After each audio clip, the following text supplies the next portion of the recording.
We live? Good to go? Oh, we're live? Yes. All right. Are we live there? Yeah. Don't fall asleep now. Don't fall asleep on the job.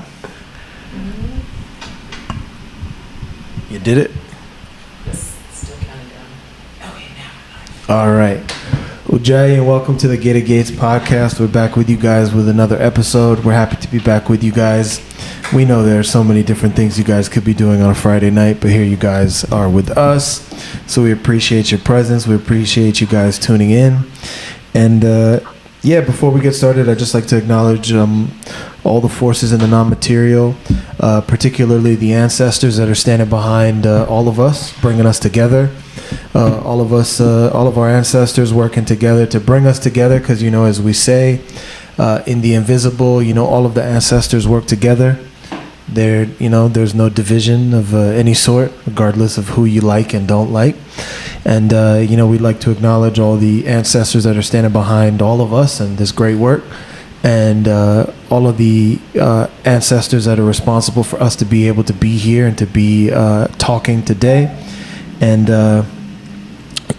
particularly also the founder of the Kepto organization, Nabnabla Musamor Dinabig, for, opening up the doors to the traditions for all of us as we know it. And and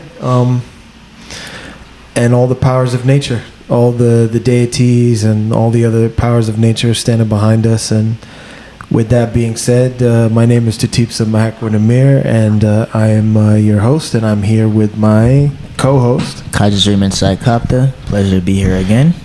And we are here with Mario. Mario. Kinibasha. So, I don't know how many of you guys were able to catch last week's episode, but Phenomenal episode. it was, that one was for the niggas, right? And we were lucky enough to have someone, a friend of ours. He's been on the show, and he's an initiate, and he's across the water. We don't talk about the people across the water, but he was telling us how he has a friend of his that saw the show and was very intrigued by it and enjoyed it, the last episode. And he was telling me, he was like, this is what he enjoyed about it. He enjoyed, the way you guys were, using language in a very specific way, to challenge like your experiences or your bubbles. And I was like, really? I was like, well, what do you think the person would be interested in maybe coming on the show? And our friend of ours, the guy who, from the other side of the ocean that we weren't going to say, Bixa, was like, yeah, let me talk to him. So we're lucky enough to be joined by Patrice, who we can bring him on now, please, Akuya. And happy to be with you guys. Happy to have you. Well, hold on 1 second. I don't know if she's brought you on just yet. He's on. Okay, he's on. Okay, perfect. So we are lucky enough to have Patrice, and okay, I don't see him on the thing though. Yeah. It'll be a few moments behind. Okay, it'll be a few moments behind. Okay. Yeah, he's there. Okay, he's there. Okay, so no, there it's not gonna. It's not gonna show. Yeah, there. it's not gonna show there, but it's gonna show here. So Patrice, I would be doing you a disservice by giving an introduction to say, who you are without giving you the opportunity to do it yourself. So if you could please give everybody a brief introduction as to who you are and what you do and what your focus is, because I don't wanna muddle it. Shine your light, Patrice. The light is shining on me right now. Okay. Thank you so much, Tatipsa. Thank you for your tiny introduction. And then, I started my career a long time ago, and my interest always was in languages and culture. As far as I can remember, And so that's how really I started as a child. Oh, okay. And Right. Okay, gotcha. and then I just got going, and I ended up working really mainly in culture with a passion for language. And culture, what we mean by this is simply, when we're dealing with other cultures, how do we interact with other cultures? How do diplomats engage with other cultures? And then how do people in large organization communicate, say, for example, across the pond, or et cetera, et cetera. So can you hear me well? The sound is... Yeah, no, so you would come across cleaner. I just muted us. But, so yeah, when you say you've been working in cultures and I'm going to cheat a little bit based on what we were talking about a little bit yesterday, and kind of bridging gaps or trying to help people kind of break out of the bubbles that we all kind of exist in. How did you find yourself being intrigued by trying to break out of that bubble and bridge that gap and become a cultured person in that way, where you wanted to, connect people and connect with other people? Yes. Initially, as I came to live in the UK from France and French, I realized that being French was of no help at all, or not very much. I could speak like that and it would help a tiny bit, but very quickly it was limited. And so I started to look into it and found a lot of information, and I was lucky enough to, at the time, be working with diplomats, and they tell me that they had difficulties working with colleagues across, different nations, and this is how I started. But initially, it really kicked off with me being aware that being in my own French bubble would not help me convince anyone else, and I could operate very, very easily in the the French expat community, and then with other expats. But then when I had to deal with the locals and integrate, it's a different story. In a way, we could say that we are all, a bubble, but you have national bubbles, there are corporate bubbles, there are many bubbles everywhere. And then the question is, how do we go across, how do we communicate with people across these barriers between the bubbles when we can't see these barriers? So first you have to spot them, identify the barriers, know where they are, or guess where they are. At first I guessed. And then second, change your behavior. You really need to change your behavior. And that's a difficult part. I often say that it's not for everyone. Many people think that they are the communication. I am what I say, but I'm honest. It's not exactly like that. We learn how to communicate the way we communicate, and if it's natural because it comes from our background, then we think that's the way to do things, but not necessarily. In fact, not really. So it's about perceiving. It's about perceiving the differences. Then beyond this, have the right attitude, maintain it, and then take on board literally a new type of behavior. And it's quite impressive in terms of the effort someone was new to this, in terms of the effort that someone has to produce in order to adjust to a different environment and take on board new ways of being. It's quite tough, really. It is tough. So you said that you kind of started on this path, or the beginnings of it were working with diplomats. So when you were in that, do you still do that? Do you still help diplomats kind of? So, absolutely, yes. Yes, I still do. that to me is, I mean, you said so many interesting things over the course of what you just shared in the small tidbit. Oh, thank you.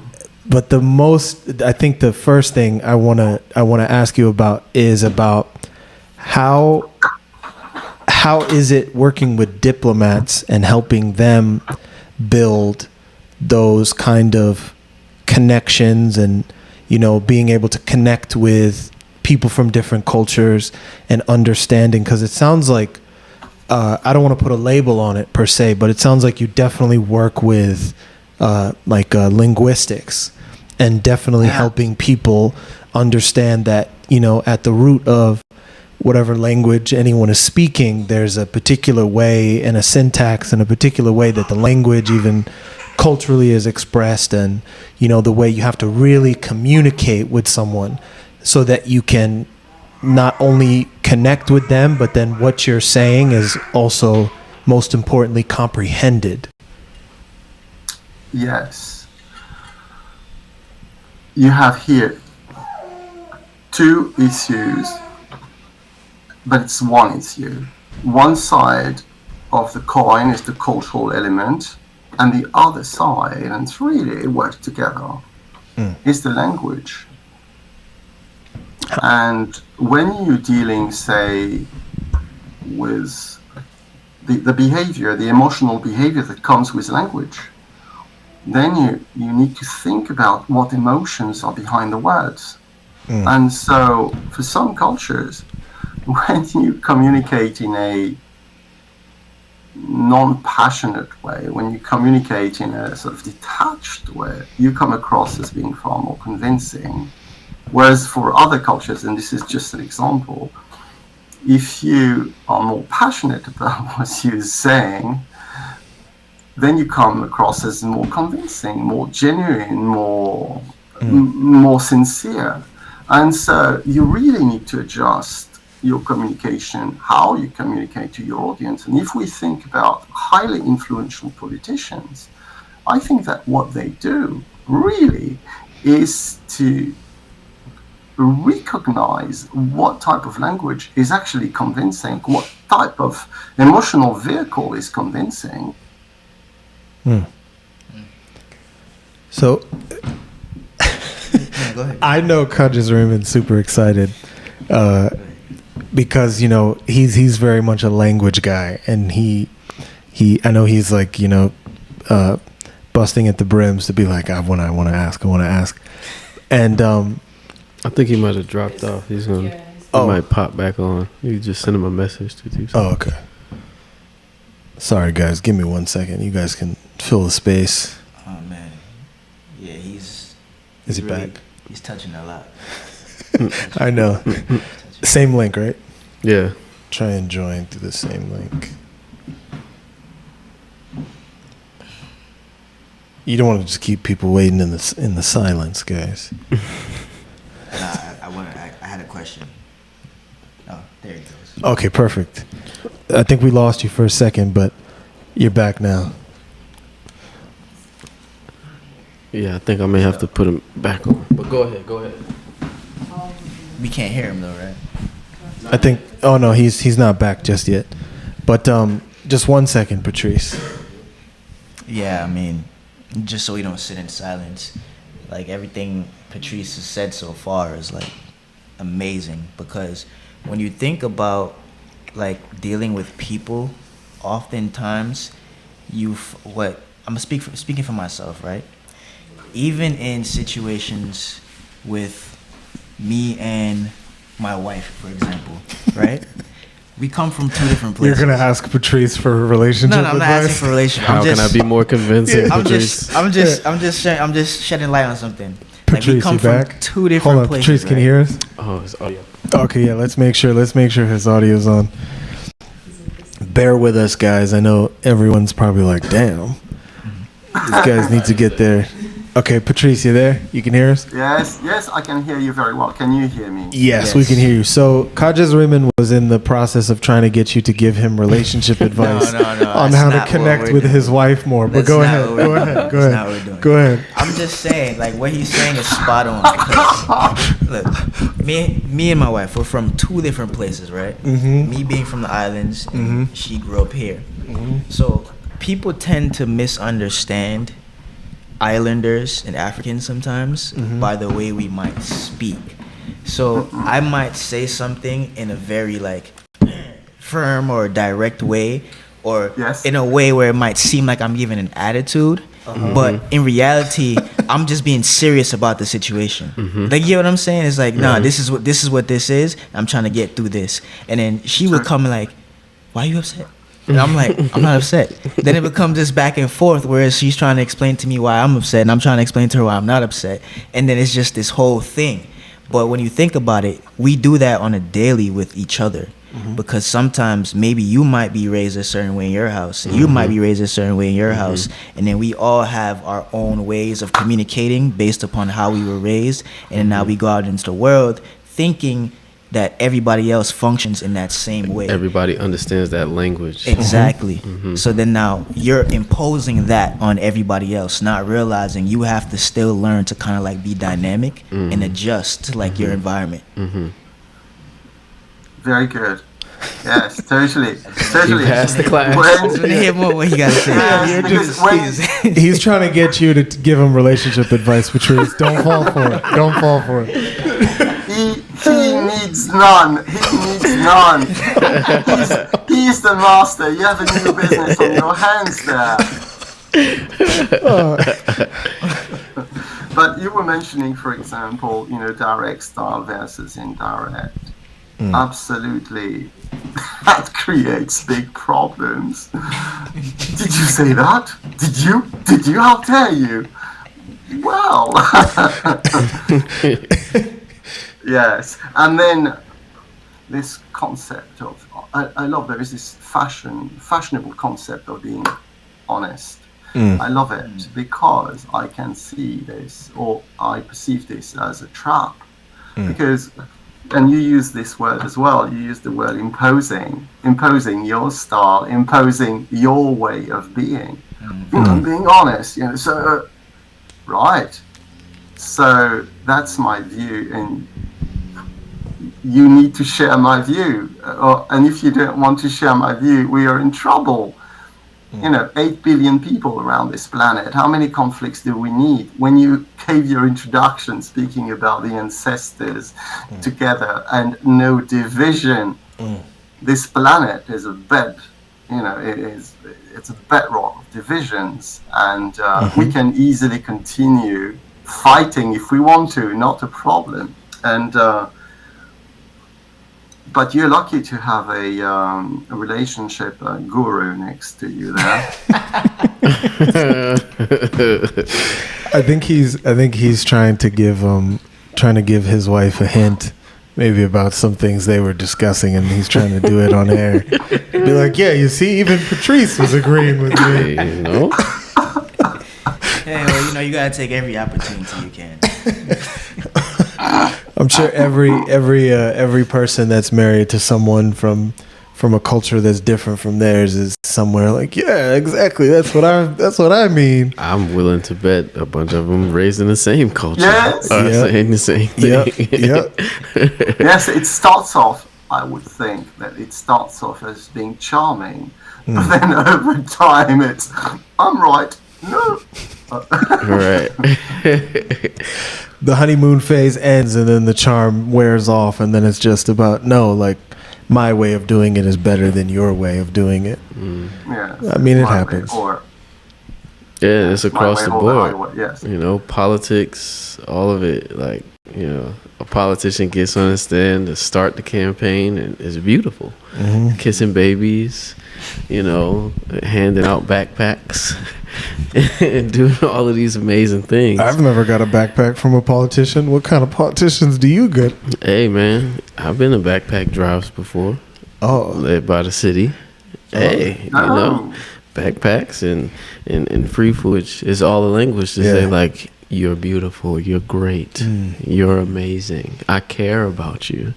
And then eventually it's like, wait, you're saying all of that, but this policy doesn't make sense to all of that. So it encompasses like a larger concept of how like language even goes beyond just the words you say. Like kind of taking the culture the step further for your actions to also be behind it, and then that be like a speech as well. It's like that's a big part of it too. Patrice, when it comes to the amount of languages you speak, do you speak any other languages aside from French and English? Yes, I can understand 8 languages, and I work in 5.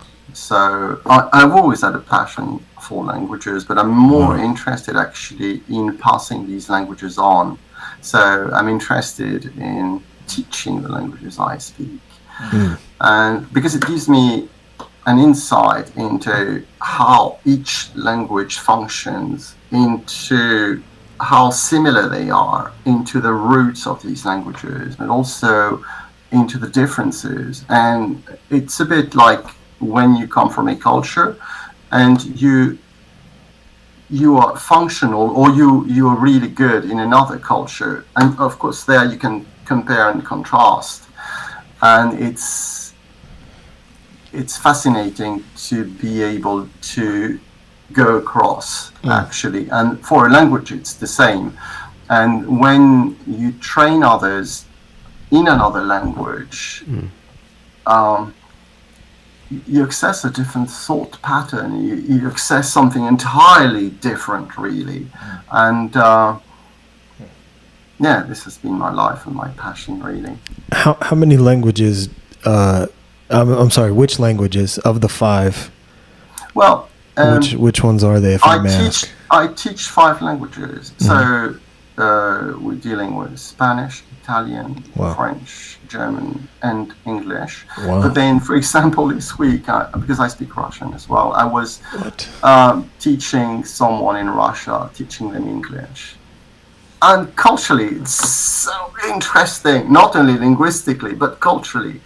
And when you look at the words, there are so many similarities. You can really help people learn quickly that way when you concentrate on the roots.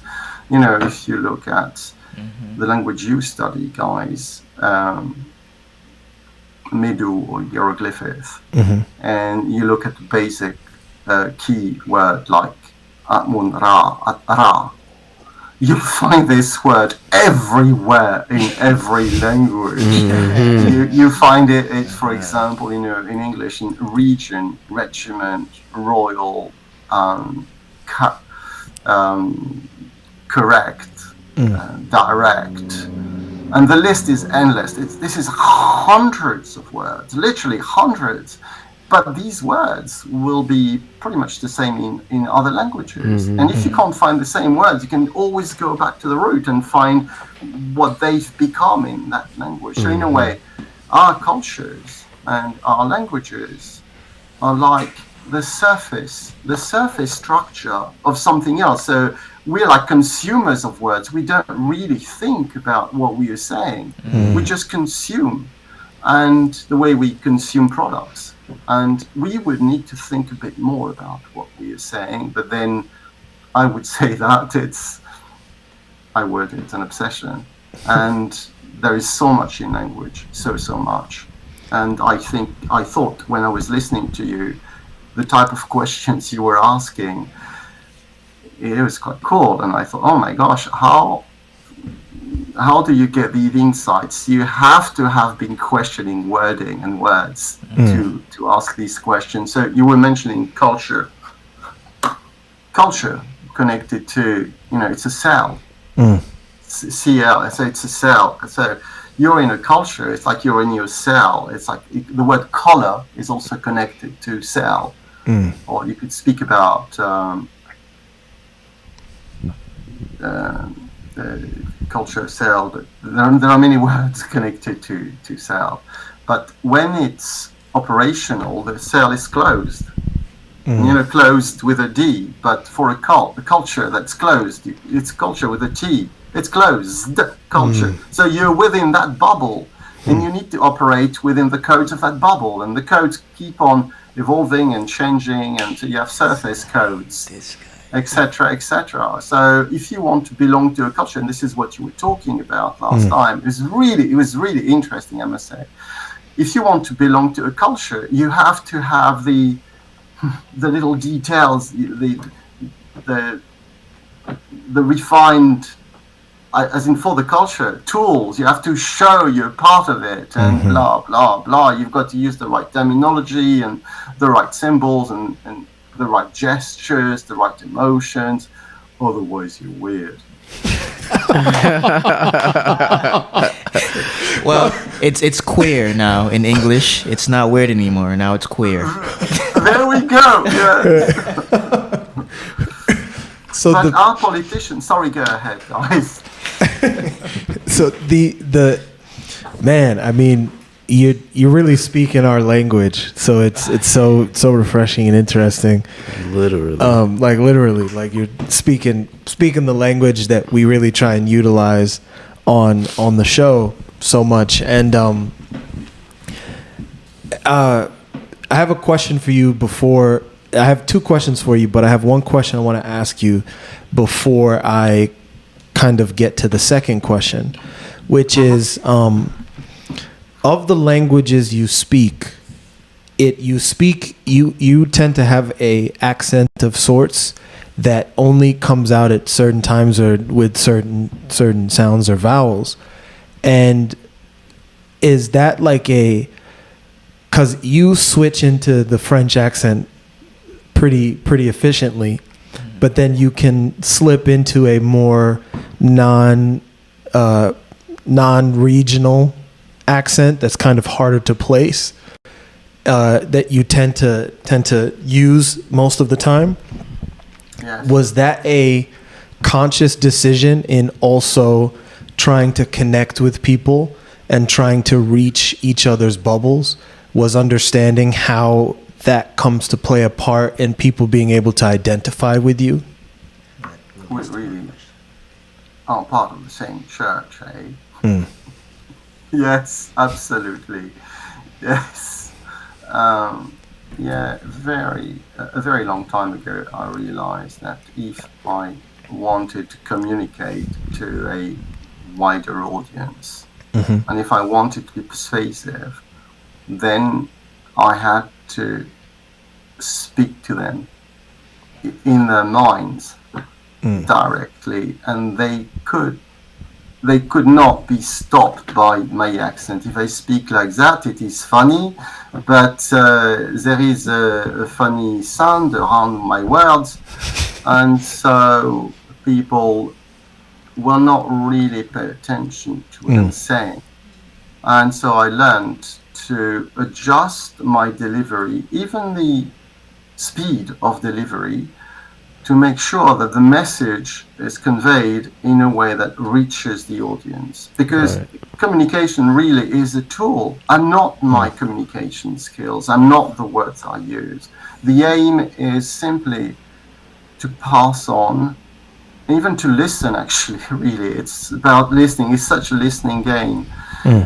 But it's about communication, communion. It's about engaging with others. It's not about me. So if I had not wanted to adjust the way I communicate, then I would only be communicating into and for my small bubble. And that's a challenge. It's a challenge for everybody, I would think. So yes, I had to work on my accent a bit, but it's fun as well. It's by doing this, I realized how deaf I am, or how deaf we all are, and we don't know it. And it's by using certain techniques that we can break through that. I also realized that some super smart politicians have understood that all the way. And oh my gosh, some are brilliantly convincing. And so we'd follow them easily. And yet, when we look at what they do, we would certainly not want our name signed to their name, because it's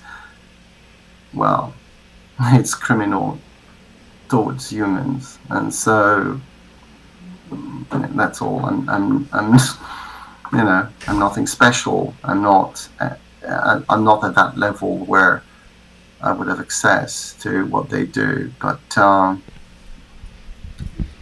the way we follow is that we are convinced, and they convince us through the words they use, through the tone, through the humor, for example, etc., etc. Oh, how charming. But in the end, it's dangerous, and it's important that we wake up. And I think one of the ways to actually wake up is by nearly forcing ourselves to observe them and to adjust our styles, to in a way copy them, look at why they are so convincing, but not necessarily the content, not the words. Look at how it is delivered, and it's brilliant.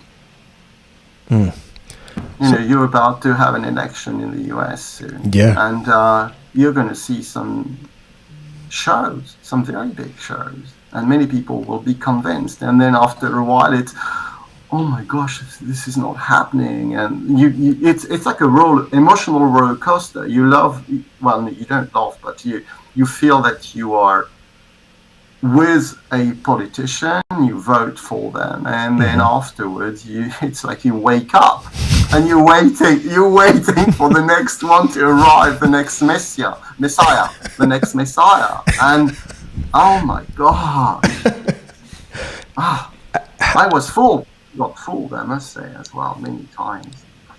How so this has me thinking, because even where you're kind of going is, can you explain a little bit to the uninitiated into the practices of linguistics, kind of like how and what linguistics is,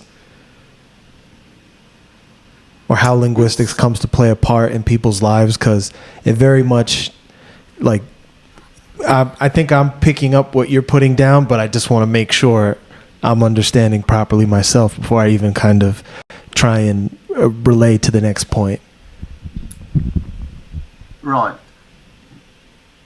Really, it is about all the topics that are connected to languages. So it's about how we communicate. So you can, for example, question, why is it that we understand each other? I'm producing sound. It's a sequence of sound. It's a vibration. And then we understand each other. So this is one of the topics. Another one would be the range of words we use in a language, the variety. Lawyers are very good at this game. Salesmen. Journalists, TV journalists are brilliant. Salesmen. Exactly. And so this has to do with linguistics as well. The length of sentences, it's about rhetorics or rhetorical devices. But when you try to learn a foreign language, you need to start with a sort of very small and basic language and expand out.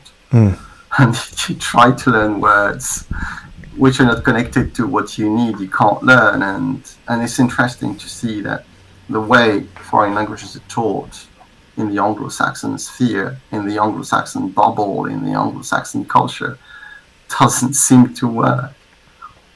But then there may be reason for which it's not working. And that's what I'm going to say at this stage. So I know Kaja's Raymond has some questions for you. I don't want to monopolize all the questions, because I was gonna ask you to go more into the sensationalism of the way politicians use language, but I'll save mine and I'll let Kaja Raymond, because I know he's one of my questions. The language guy. That was one of my questions. What a question that I have for you is, like, you mentioned that previously, like the dynamism of language and the dynamism of having to deal and interact with multiple cultures or different cultures that are different from maybe what you grew up understanding. Now, in learning these other languages and interacting with other cultures, language is something that you don't just speak, but you actually embody and you act. In doing that, do you feel as if you've somehow lost pieces of yourself because you're so spread out into many different cultures? Or do you feel more grounded even in your original language or your original culture? Your question is very good. So, to try to answer it, it's a multiple question, multifaceted question. Mm-hmm. Have I lost myself? I remember I went to a meeting, I think it was in Madrid, and I was speaking Spanish to my clients. And so my Anglo-Saxon client, Patrice, who are you working for here? You're working for us. They thought I changed side, yeah? Mm-hmm. In my... Oh no. I think you froze. Send him a message. Damn. Going in across the airwaves. Yeah, I know. Damn, you fell off. We lost you. Remember the process, Mm-hmm. And he comes back. Mm-hmm. Just copy the solo link and then I'm gonna move paste it in OBS. I'm gonna move the live from Instagram to Facebook. Okay. Also, We're making audibles on the play. On air. Audibles. is there a mic button? Like everything's. Oh what? Like every time I move in the chair, you can hear it. So Yeah, I mean, We'll yeah. do it next time. No, it's your phone. Oh, it's the headphones? We'll jump. We'll do it next time for our Facebook peeps. Hey, back. Yeah, we gotta get them on the live. Yeah, just gotta add them to the live.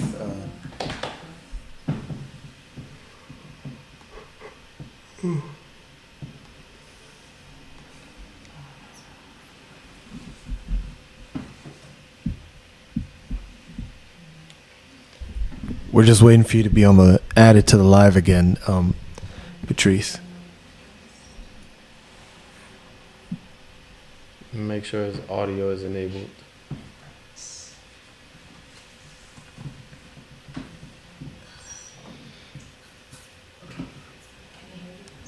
Can you hear us, Patrice? Can you hear us, Patrice? Absolutely, 100%. Oh, perfect. So they felt like you switched sides in the meeting, Yes, and they asked you, "What side are you on, Patrice?" Yes, and to which I replied, well, you're paying me to be persuasive, so I can't be persuasive if I use your communication style. I had to communicate their way. And as you pointed out, when you acquire a foreign language, and you do that through being with people of that culture, then you actually also acquire the emotions that come with it. So you need to be super perceptive. You need to work on your empathy skills. You really need to perceive what's going on, and then little by little you just digest it. And I love it. I love doing this type of stuff. And then the question about the identity, who am I? Am I this person in, say, in Italian or in Spanish or in German or whatever that is, or in French? Well, I'm not my communication style. I am not my communication style. I'm something else. I'm trying to communicate with others, and there is no point, for example, in me using another language with you. Otherwise, we would lose your audience there. And so it's got to be understandable by them. That's it. It's simple, but it's not that simple, if this makes sense.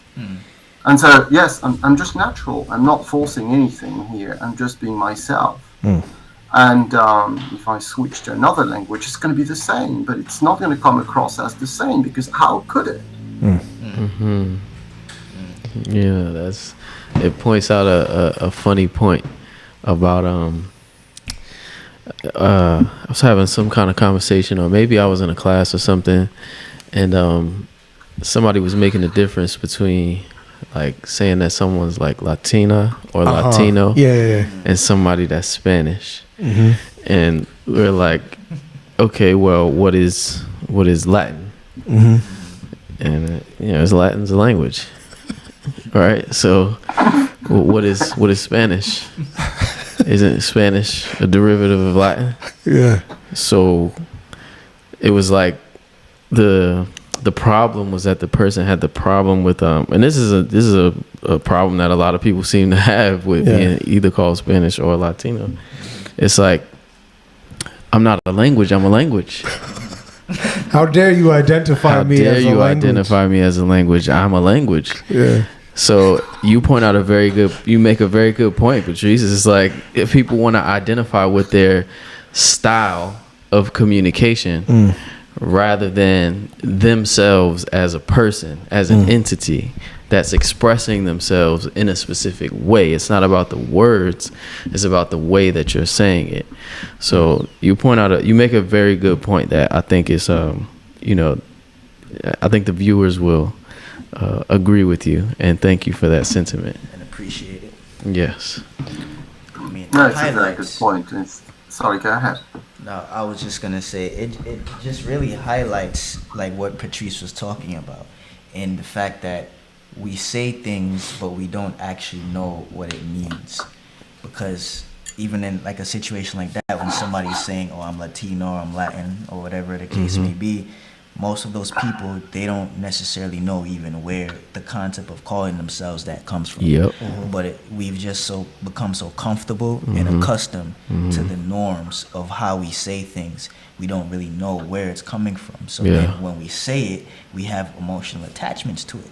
And then, here somebody comes along and says, no, that's not correct. And you're like, what do you mean it's not correct? You're not correct.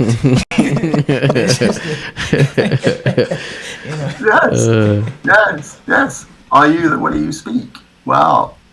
And it goes beyond this. It's very deep. Are you what you wear?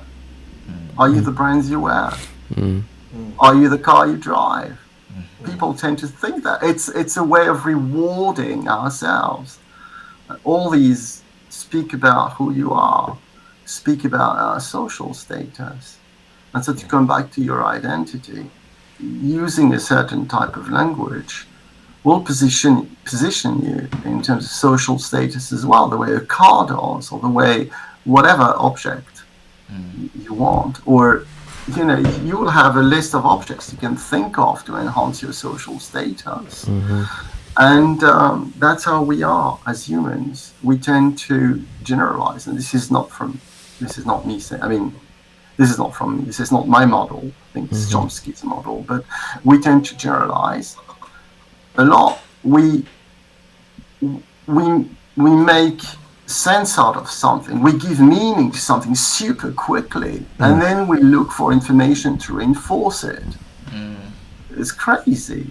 It's very, very difficult to step outside our own bubble. Very difficult, but we're not aware of it. It's like we're deaf. One of the reasons for which it's difficult to control and master accents is that we're deaf. We can't hear properly, and we don't know it. And there we go. So we tend to generalize. And then if we can't generalize, we distort. We think, oh, he said that, she said that. No, she didn't. Well, this is what I heard. Why? Because this is how I perceive. I really think this is what they said. And then the worst thing as well is, if we're not able to actually generalize, which is have a quick response to something we spotted and we think we know, or distort, often we don't even notice. And with accent, it's quite blatant because we don't hear. So how could we copy what we can't hear? You have to find a different route. You have to find different techniques, and that's really interesting too, because when you try to acquire other languages and other ways of being, then you realize that you actually,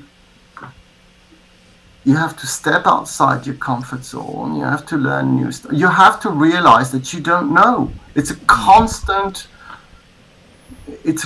battle. You don't know. You just don't know. You think you do, but you don't. Mm-hmm. And it's through realizing that you don't know that you learn new stuff. And it questions your own opinion. Oh, my opinion. Oh, was I wrong then? Yes, I was. Well, this was an hypothesis, and you believed it. Okay, fine. At least you're naive. You were naive. You know. I voted. I certainly, well, because I've been here for a long time. Well, whatever. But I would certainly, if I could, I would have voted for some politicians. And even today, I think, oh my gosh, I was so fooled. But I did not know. I did not know. And I think there is hope. You were mentioning ancestors before, and when sometimes I speak with young friends, the new generation, and they seem to know stuff which we did not know, and frankly, I don't know how they know it. I think some of them have got wide open eyes, and so it's going to be more difficult to fool them, but I'm sure it will be feasible as well. Anyway. So, I mean, thank you for segueing back to it, because I wanted to really touch on it, about the sensationalism of politicians, because something I've noticed is that a lot of times the politicians that tend to do well in relation to maybe some of their counterparts are the ones that really understand how to galvanize the attention and utilize language to really kind of sweep people up into the sensationalism of, you know, whatever us versus them, divide and conquer, you know, type of mentality or type of agendas that politicians are utilizing. And then it tends to be that the ones that are the most successful are the ones that really understand how to kind of create a common enemy and then unite everyone against that common enemy, or they know how to kind of push the right buttons based on where they know how to kind of target the people that are going to support them the most and get them in office and get them elected. And I'm noticing the importance of the kind of charisma and the ability to kind of hold a room's attention and to be a competent public speaker to such a degree that you know how to hold attention and galvanize people and kind of get them marching in the direction you want to march them. And it's more so that when you find a politician like that, then you find someone that understands the skill set and knowing how to kind of use that on everyone else. And then if you're, I don't want to say lucky, if you're kind of unlucky, depending upon the way you look at it, to kind of fall under that person's spell or, you know, kind of get swept up in it, you might find yourself even doing something where you could even be kind of going against your own self-interest. So can you maybe, you know, give us some insight into politicians? I can tell you like that question. It's a tough question. Well, it's not really. What you describe is what I observe, really. You just described very well what I observe too. I think what we collectively need to do is wake up to that. Clearly, it's taken me a long time to perceive this. You've been quicker than I have been. And then, is there anything you can pass on to enhance the speed of learning or perceiving these tricks they're using, and then help us together understand the cultures in which we live, better understand the cultures that the fish bowls in which we live, and then try to understand what else we can do to be more efficient in these fish bowls. I think it was. It's complicated. It really is complicated. I think what I don't know if you guys have been keeping up with I think it's the guy that just got elected in Argentina, if I'm not mistaken. Already got me beat. I don't know what you're talking about. No, I haven't actually. I don't know. Maybe if you could. No, you're doing the live stream. I'll do it here. Patrice, do you know who I'm talking about? I think the guy that got elected in Argentina, and he is going against completely, like he ran against completely dismantling the government. And that's how he ran. Like he ran on that. He ran on dismantling everything. And he won. I think it's Argentina. Yes. Yes. It's Argentina, and his name is Javier. I can't pronounce it, but it's Javier. It's Javier Milei something. Milei, yeah. Milei, and he laid off 5,000 government employees. Yeah, he laid off 5,000 government employees in 2023 before he even took office. That's crazy. And he's completely just cutting the government, the size of the government down.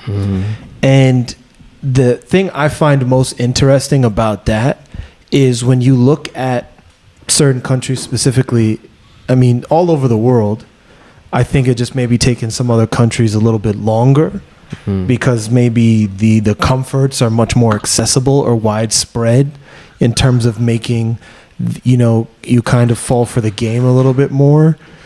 But particularly in countries, so-called third world countries, you have a more of or less of those comforts around where people are able to actually get them or have them or kind of fool themselves into the hardships and the struggles and the suffering that real life really presents, and not have those distractions as much anymore.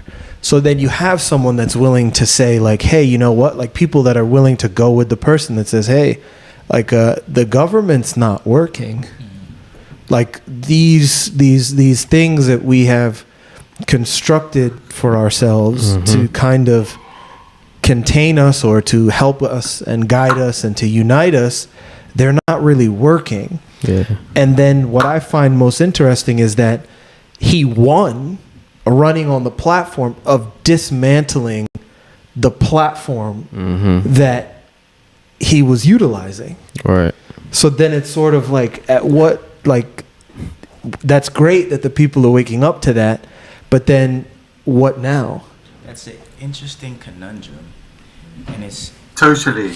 it's very interesting because I say that, like, even the word government, right? Like, to govern and meant like mind or like mental. Yeah, the mental or like control of the mind.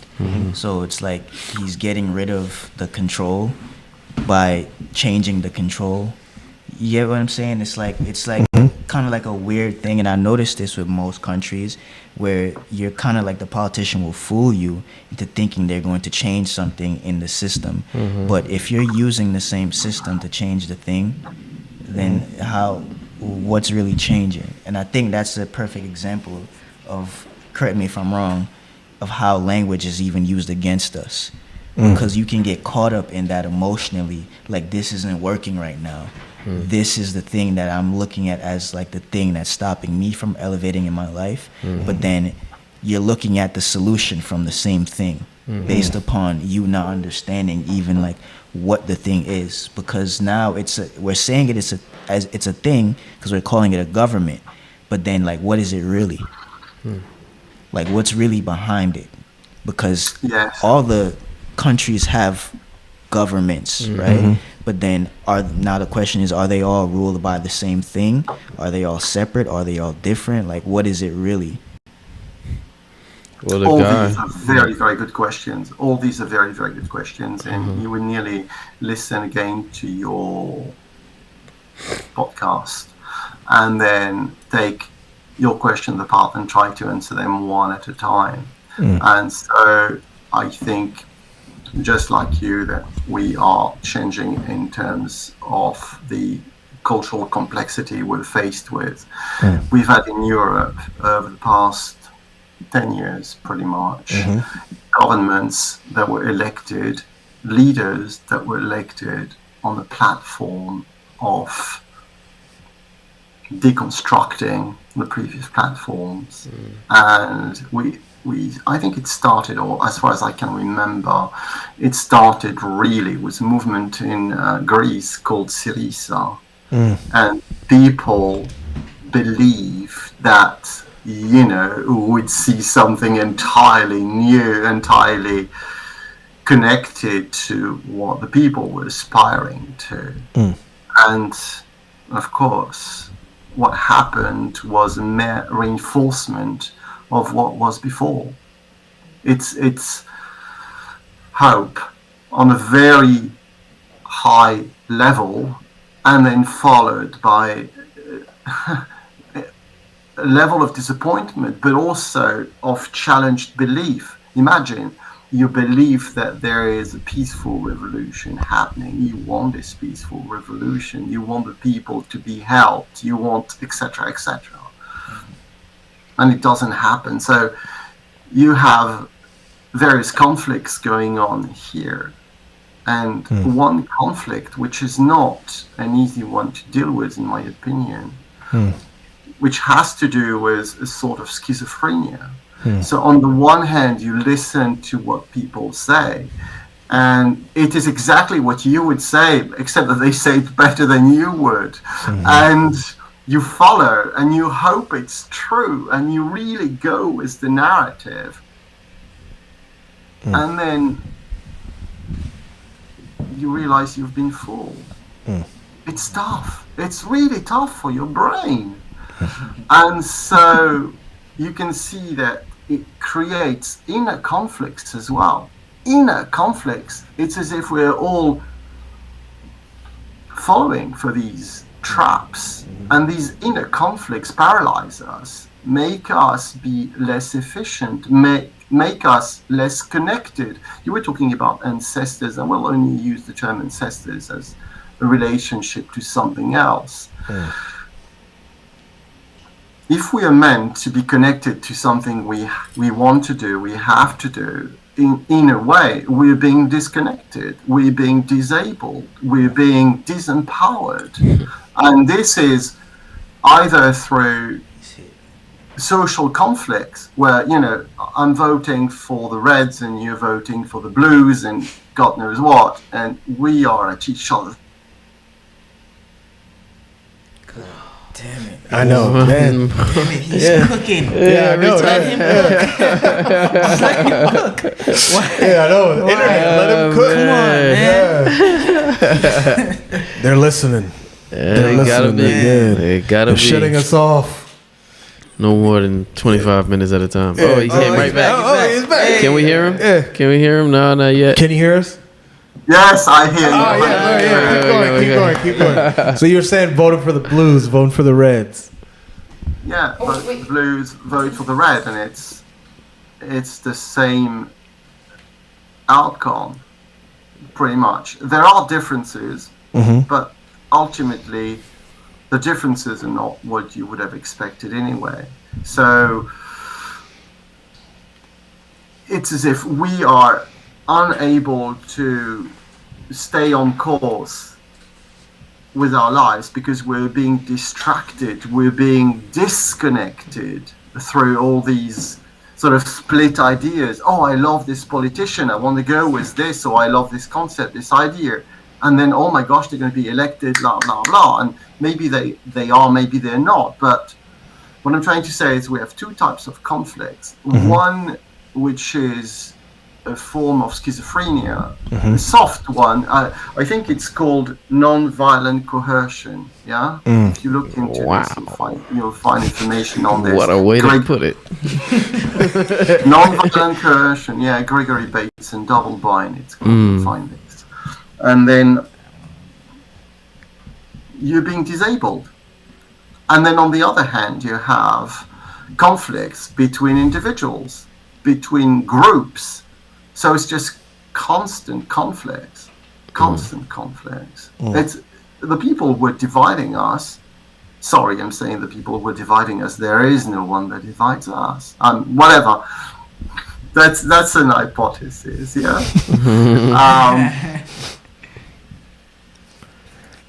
Yes, we are being divided, I would say, constantly, and we're inefficient because of that.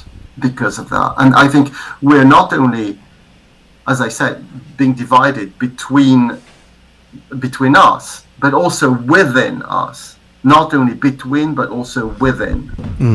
And that's terrible, because how can we perform this way? How can we focus on the right things? How can we concentrate? How can we have our attention focusing on something? Oof, it's tough. So the most interesting thing, I've really been thinking about this even from the conversation we had yesterday, very briefly, that when we were just talking about the show today in terms of just the logistics of it, and I was thinking about it, and I was thinking about particularly everything you've just been describing, and everything that we were talking about earlier in the show, and the process you're describing is, and even like what you do and how you approach things in the Black community, we call it code switching. And we call it code switching because I remember one time a relative was telling me, she's a relative through marriage, and she is from a different background, and she was saying to me, because she works in the human resources field, and she said to me, this was a couple years ago, she said, I just recently understood about this term that Black people have to use, and it's like this approach in which, depending upon what space you find yourself in, and particularly when you're in a work environment that's dominated by the population of white people, then you find yourself having to contort yourself to fit culturally, even the way you speak. And she was like, it's like this thing that they call code switching or something like that. And that it's not the normal language or the normal way you would speak if you were in an environment that you felt was more normalized to you, or more, normally inclined, or normally everything, right? And I said to the person, I was like, I understand what you're trying to say, because she was apologizing, and she said, I know it's difficult. And I said, no. I said, to me, it's not difficult. I said, in actuality, I look at someone that doesn't have that kind of skill set at being at a disadvantage. I said, because in actuality, then depending upon wherever you put me, I will be able to adapt, and I'll be able to switch the way I know how to communicate depending upon where I am. Because even me coming from an African background, I know when I'm in a room full of Africans, how I need to maybe switch my way of speaking, down to the accent, down to the way I formulate my sentences, down to the way I structure everything conceptually, because I have to make it very simple, as opposed to someone that I could maybe communicate with, depending upon where I am, that English is their first language, and it's just making me kind of understand why in so many different cultures we find ourselves, you know, kind of at a disadvantage, or kind of being led to slaughter by people that understand that and then use that against people. Because I saw some people even in the chat asking, like, distracted and disconnected from what? Like, from what exactly? And it seems that we are always adopting identities based on what we've been exposed to culturally or our conditioning. Mm-hmm. And then we find ourselves now identifying with those identities to such extremes that we almost retard ourselves, or dare I say, kind of stop ourselves from being able to evolve and move forward and connect with other people. Mm. Yes, beautiful. Yes, I agree with what you're saying. I would run along your hypothesis. Well done. Yes. Yeah, you were talking about contorting and code switching. It is possible to be somewhat negative about this and say, oh, you're denying your own identity, you're denying your own culture, etc. Yes.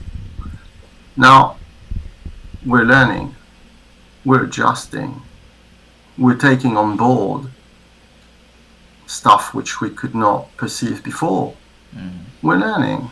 So, do we want to adjust? Do we force others to adjust to ourselves?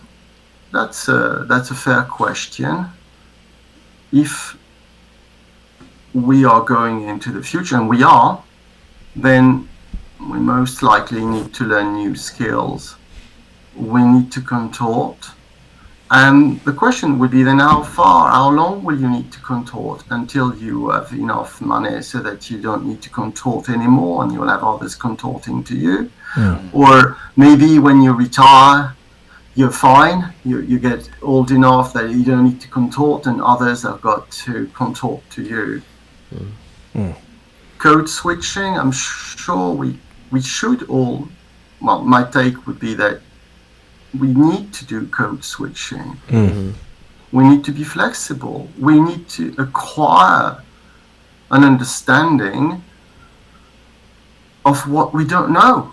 What we don't know. And some of this information sometime is going to be groundbreaking for us. We realize that we don't know. And some of the pieces of information that we don't know is going to be massive. Mm-hmm. If we start to look into cultures and how we construct our understanding, our reality, sometimes it is so, in a way, complex but shallow as well. We're better off learning how to ask questions, and then ask these questions, and really shut up and that's listen. A great word. It's perfect. Listen to the answers. Listen to the answers. Try to ask questions and then listen. That's it. So I think it's important to learn how to code switch, learn how to adjust, learn how to take on board new skills. But this can only happen if we can actually listen properly, and this means being able to ask a different type of questions. And that's not an easy skill. Yeah. Asking questions. Gosh is right.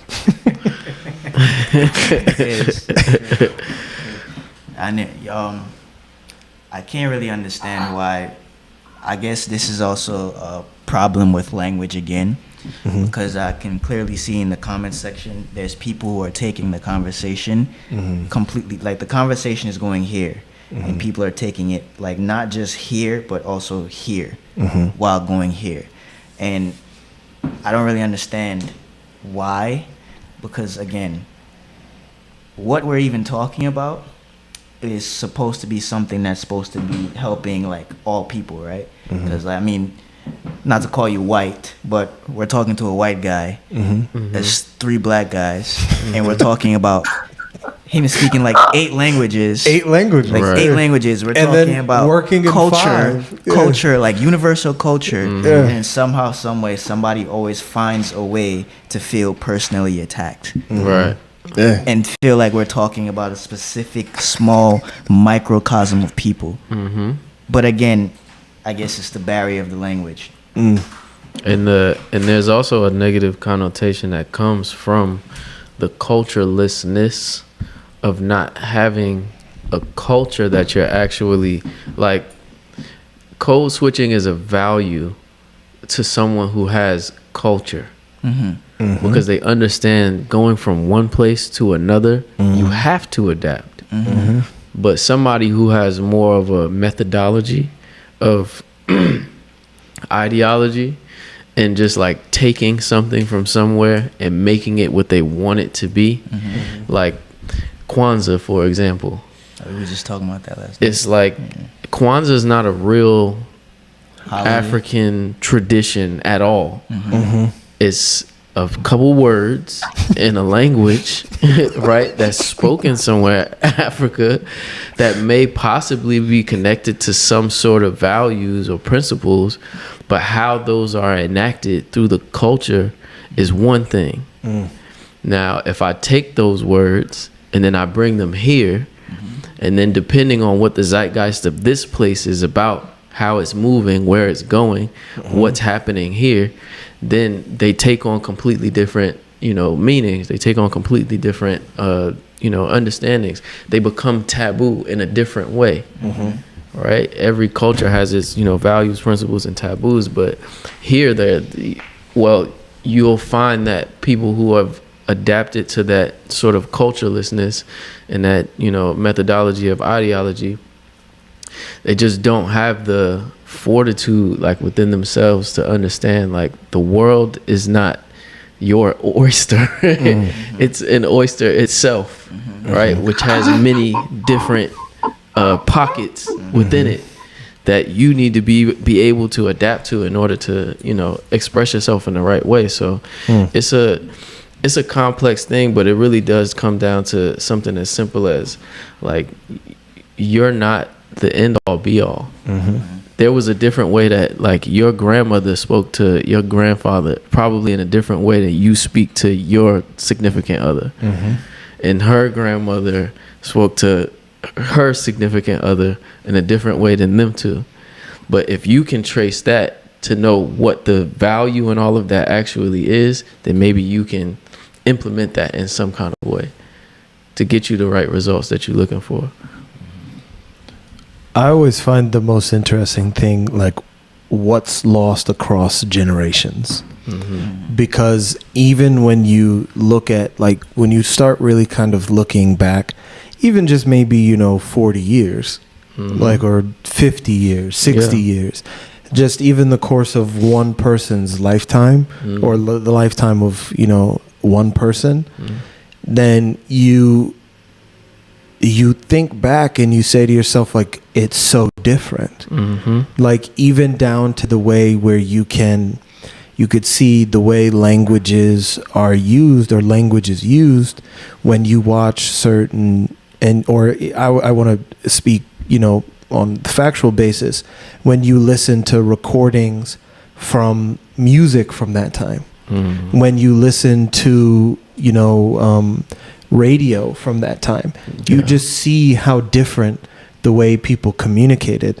Even when you read books from that time, you see that there's such a difference and that there's something that was lost and there's something that at some point or another everyone just started continuously degenerating regardless of who they are, regardless of what culture. And then there's just something and things that are being lost. That was one of the big things that I just wanted to see if there's a different way that Patrice phrases it, because we have something here that is a part of the culture that we know as contemporary agreements. And then that's what becomes like the problem with really the English language, it's like one of the biggest problems in the world that the English language has so many contemporary agreements. Like there's new words all the time, every week, and then through them becoming popular through pop culture, then they even get added to the dictionary, and now you have these words in the dictionary that, you know, maybe my grandfather might pick up a dictionary one day and be like, what the heck is that? Like, how does that make sense? And it was maybe it was even already a word, and now you just added another definition to it, just making it even more complex. So is that a part of linguistics, the way that you understand it? The creation of new words is really interesting. The creation of words for cultural fashion, for example, or words that start somewhere Cultural and fashion. spread. Yes. Do these words add value to our understanding? Some will, some won't, for sure. Yes. The growth of new words is actually connected to linguistics. Of course, you have people who specialize in understanding this.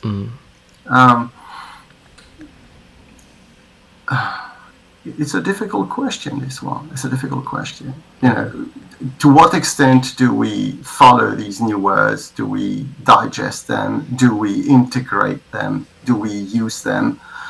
Again, it depends upon what we want to do. And if, in my opinion, if we want to look for something else, more meaning in our society, trying to get to the core of it, I'm not sure that the creation of new words, that the creation of new toys, the creation of new, you know, the news, it's a distraction. But then the question would be, but it's a distraction from what? Can't we be entertained? Can't we be distracted? I like to be distracted. Well, distraction says it on the tin. Distraction. You have no traction. It distracts you. Entertainment. Yeah, cool. Entertainment. You attain. Tain means to be held between. Entertain means to be kept between. Your attention is taken away from you. It's great if you enjoy it. It's fine. You know, it's cool. Not really cool. That's great. I mean, this is an old-fashioned word, you know. Yeah. I mean, at one point it was cool, and now it's fire. That's it. What's the new word? What's the word you use, guys? For cool. Fire. Yeah, sometimes people say fire. It's fire. It's fire. From tomorrow morning, I'm going to be using it's fire. You know what's funny? Now I think about that. It's it being fire. Now the new thing is lit. But that's just the transition from fire to lit. It's on fire. It's lit. It's on fire. It's lit. Yes. Man, it's what, you know. If we want to pursue an understanding of what's going on, why we are here, why are we doing what we are doing, which are important questions, then maybe we need to be careful as to how we allocate our attention. And words, new words, maybe some are good, but maybe some are not good. It's like consuming too much sugar. I love sugar, but it doesn't help me, I'm afraid. And I'm sure some words. It's interesting because, in fact, when you look at the words, when you look at the word that's at the bottom of wording, like legislation, it's logos. If you go in a dictionary, you'll find logos everywhere, and you'll find it in legislation, law, etc., etc. But you find it also quite closely connected to lie because of the L and the Y and the Go and the, you know, and you can really trace it, and you can see that language can be used to help you understand and also to confuse you. It's tricky. It really is tricky. That part. So we have a segment on the show called Rapid Fire that we're about to jump into. But before that, Patrice, can you drop maybe some of the I don't know if you have a website you want to drop or contact information for anybody that's looking to learn more or to work with you. I know when I get serious about learning French, I know who I'm calling. And You're very welcome. Yes, we can try. But even just for for the viewers, if you could send me that, and then we're gonna make sure that we have that in the. I don't know if you wanna shout out those areas that they can find you online or anything like that. Again. Oh, frozen? No, he's not frozen. Oh, yeah, he is Yeah, frozen. he's right back. Came right back. He's back. Okay, perfect. I mean, I know there's gonna be a delay for a second before you come back on the live, so just hold that for now, and then I'll give you time when we get to the end of rapid fire, and then you can do that. Kajazariman, if you don't mind, a word from our sponsor. Word from our sponsor. Sauce Hot Sauce began in 2007 when a small group of students traveling in West Africa were trying to think of ways to support charitable projects. One of the students traveling happened to be an artisanal hot sauce chef. Right there, Sauce Hot Sauce was born. Since then, Sauce Hot Sauce has prided itself in making exceptional artisan hot sauces with high-quality ingredients to support good causes. We continue to do this with the best and tastiest offerings of sauce flavors to date, with a focus on supporting displaced families in the Fada and Gormo region of Burkina Faso with the revenue from our sales. Get some sauce. It's the good hot sauce. Well done. Okay, so Akuya, if you can. Oh, She's gonna cue it up and all. Oh, okay, perfect. She's just gonna cue it up. We don't have no questions. Kenny Bosch is gonna do it here. We ain't doing no questions in the comments. No, we can do the question. Oh yeah, that's right. I'm sure. Oh yeah. But let me see if there's any actual good questions. I think they're just arguing in the chat. Yeah, there's someone that is not, Happy. is not happy. Yeah. But I don't see any That's real. good. I don't see. Yes. I don't see any Controversy. questions. Controversy. Right. All right. Yeah. Drama makes things grow. Yes. I think I don't know how to pronounce this. I think it's dupes or dups, dupes. I don't know, but he's saying that it sounds like we're trying to make governments somehow supernatural. Oh yeah, I had wanted to get to that. Go I had ahead. wanted to get to that. Get to it, brother. Really, I wanted to get to it, but I wanted to ask Patrice's perspective on that. Like in your research or your journey with languages, have you found culturally like language in relation to like the spiritual aspect of things? Like, have you ever explored that side of things? Because you mentioned or you kept on going back to when we were talking about ancestors, and that really intrigued me because I feel like you really wanted to get at something there. Well, yes, there is a lot of spirituality in words. So if you take a word like market, for example, or marketing, you can trace. If you look at a similar word, commerce, co is together, and merc, co-merc, to do business together. And then you go to the god Mercury. You can easily go, thought, I think it's called in your, thought.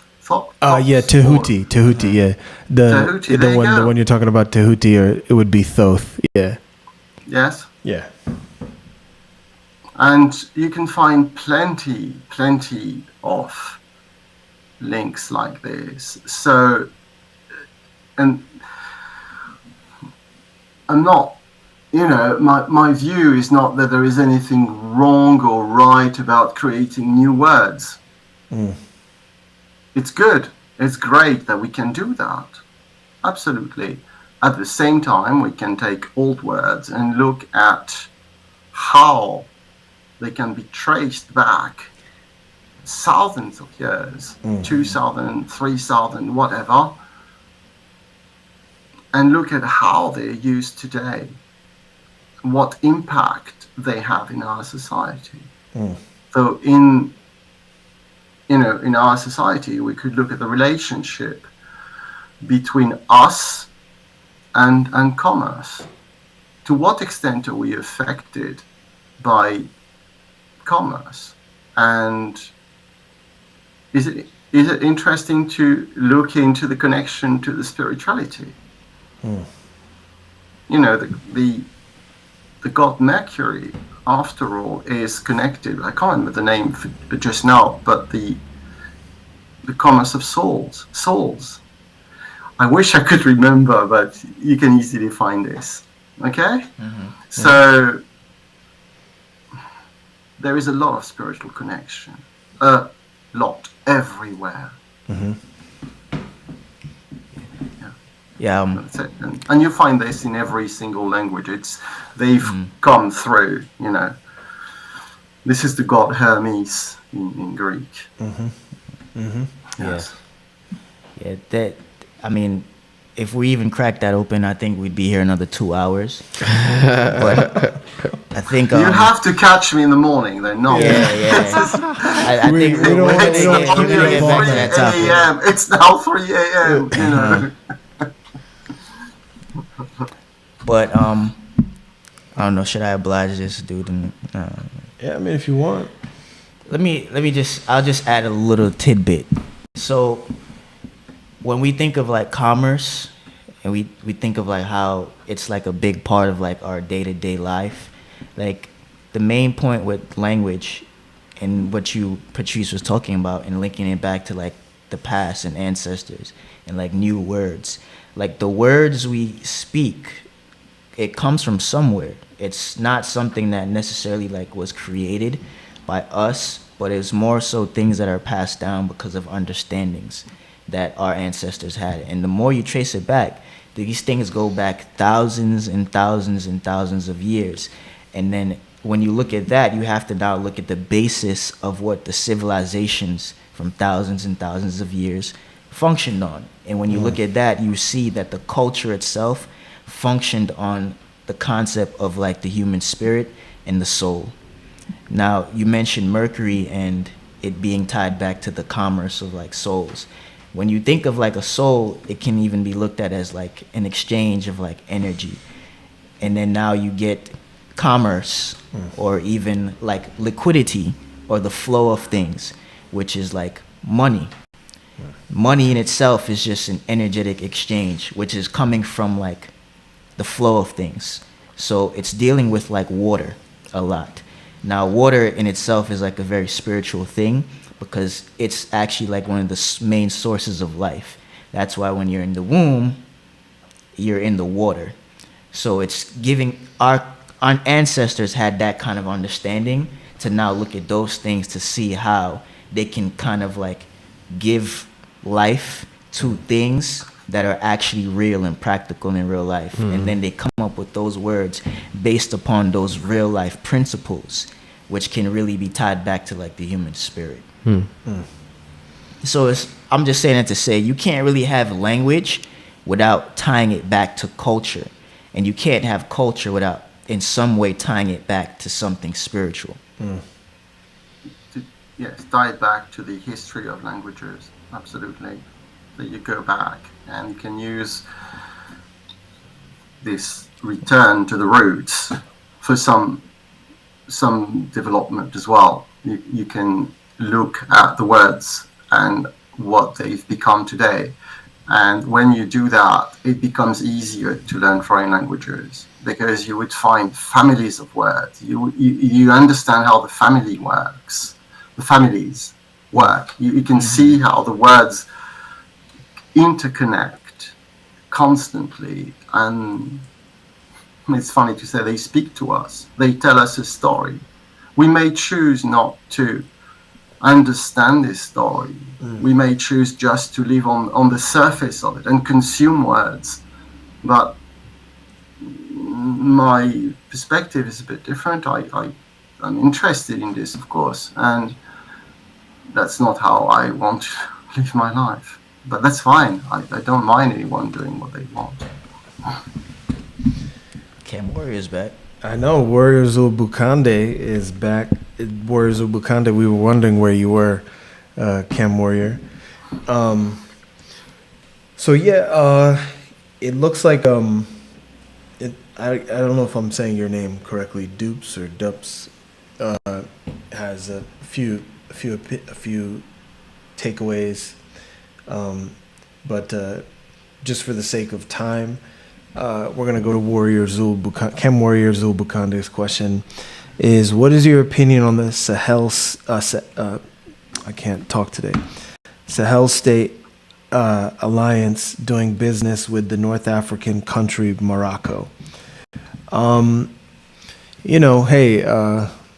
business is business. It doesn't really matter who it is. If you're doing business, you're doing business. So you don't really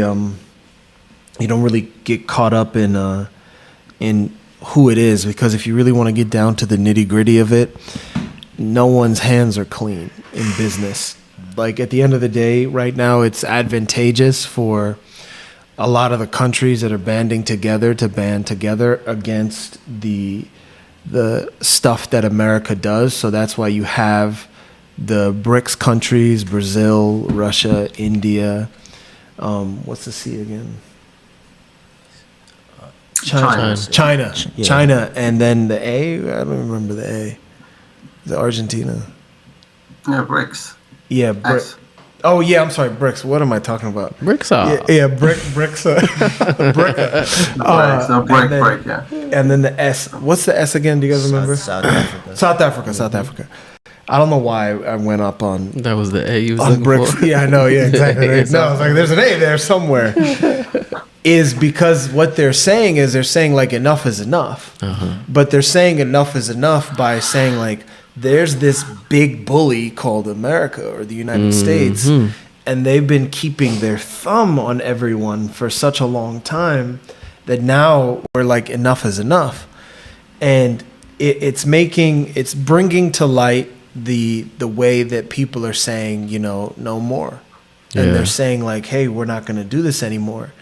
And can you be mad at Brazil? Can you be mad at Russia? Can you be mad at India? Can you be mad at China? Can you be mad at South Africa and all the other countries that are joining BRICS? No, you can't be mad at them. Right. Now, does that mean that any of the said countries that we've mentioned, our hands are clean? No. Not at all. All of these countries have blood on their hands, and all of these countries have their bad aspects and their good aspects. Right. The thing is, though, is that when you enter into an alliance with somebody, that's your way of saying like, hey, man, I'm going to support what you do in the good and the bad, and you're going to support what I do in the good and the bad. If we're being honest about it and we're just going to be transparent about the way that these alliances work. Now, hey, does that mean that, Morocco probably is not done some things that have been in their own self-interest that have maybe betrayed other African countries? No. But at the same time, hey, as the saying goes, the enemy of my enemy is my friend. So, hey, at the end of the day, everyone's going to act in their own self-interest, and the more we're willing to admit that everyone acts in their own self-interest and lives in their own bubbles, including, culturally speaking, when you talk about these so-called countries, then it frees you up to actually, work with whoever you need to work with and do whatever you need to do. So I don't think there's a problem with the Sahel State or Sahel, I can't pronounce it properly, but whatever, the Sahel State Alliance doing business with North African country, or particularly Morocco, because hey, do what you got to do in order to reach where you need to get. It's true. It's true. And I mean, you know, this whole time we've been talking about language. We talking about code switching. All that is a big code switch. Yeah, it's a big code switch. Yeah. This is the war code. You know, Exactly. it's the war code. Exactly. War is a huge industry. It's also an interesting theater. We speak about the theater of wars in language. So it's a theater. So it has the power to galvanize cultures, mobilize us, get us interested, get us involved in the conversations and all this. It is very powerful in terms of sucking us into these conflicts, into what's going on. And they are everywhere. We have some of our conflicts that are constantly televised. And I'm sure you can go on the internet and look at how many open conflicts with plenty of people dying and lots of weapons being sold on each side. Yes, I suppose this is our culture today. Is there anything you and I can do about it? Maybe I'm not ambitious enough, but I perceive that there is not much I can do about it. And so I'm just looking at it and trying not to be too swayed. And I want to focus on something else. This is my life. I choose what I want to focus on, and I'm more interested into the history of words and what's happening today. You know, war, if you look into its etymology, you'll see it's actually connected to confusion. It is the confusion of the mind. It brings confusion. Just check it, you'll see. And of course, it destroys people, lives, areas. If we look into its negative aspect, the way I'm doing now, it's one thing. Now we can ask a different type of question as well. What are the benefits of war? What's happening? And not only for now, but also in the past, what were the benefits of war? What happened? And this is not a question that I will actually investigate. It's not my field. And I'd rather concentrate on what I know, really. But these are very, very important questions. Very important questions. When we see how much time we spend chatting about these conflicts and crimes that happen on a daily basis, and our need to take side. It's unreal, and it's real suffering out there. And you know, people could say, "Oh, this is so selfish to not wanting to think." Blah blah blah. Yes, okay. Well, some would want us to disconnect and concentrate on what's happening now in these theaters, in these war theaters. You know, since as long as I can remember, I remember wars, conflicts, and awful conflicts, really. And there may be positive reasons for these conflicts. And I'm not speaking about only today. I'm speaking about the very long term. And I don't claim to know. These are hypotheses. These are just questions. And it doesn't seem like the wars are slowing down either. Because, I mean, it's sort of like, you know, going back to something we were talking about earlier, it's sort of like who's benefiting from the divides that we find ourselves feeding into. And then it's like, of course, there's people there that are benefiting from the divides. Because if I'm going to invade France, then I'm going to be able to benefit from the divide that maybe, you know, one neighborhood looks at another neighborhood differently, or one person from this neighborhood looks at this person differently, because there's got to be a benefit to the divide and the confusion being there at some point or another. So people are definitely, I think, benefiting. It just more so it depends on, how honest people are in terms of, where people are getting those benefits from. And so then the next question we have here is, It's crazy how the question just kept coming in after we said. yeah, I know. After we said we were gonna move on, but Perfect. So then someone asked, if Kemet is the holy land of modern day Africa, why haven't we tried to take it back? The thing is that it's important for people to understand that Kemet as we know it is not necessarily a geographical territory. So it's not just the land itself. It's the culture that transcends just the space aspect of time and space. So the culture has been able to protect itself and maintain itself over the course of time because it was not a cultural, it wasn't a geographical territory. It was a cultural territory that came to be based on the people that were occupying the land or residing in the land. So you don't necessarily need the land back in order to do it. As long as you exist on the earth, that's where the culture can be, anywhere on earth.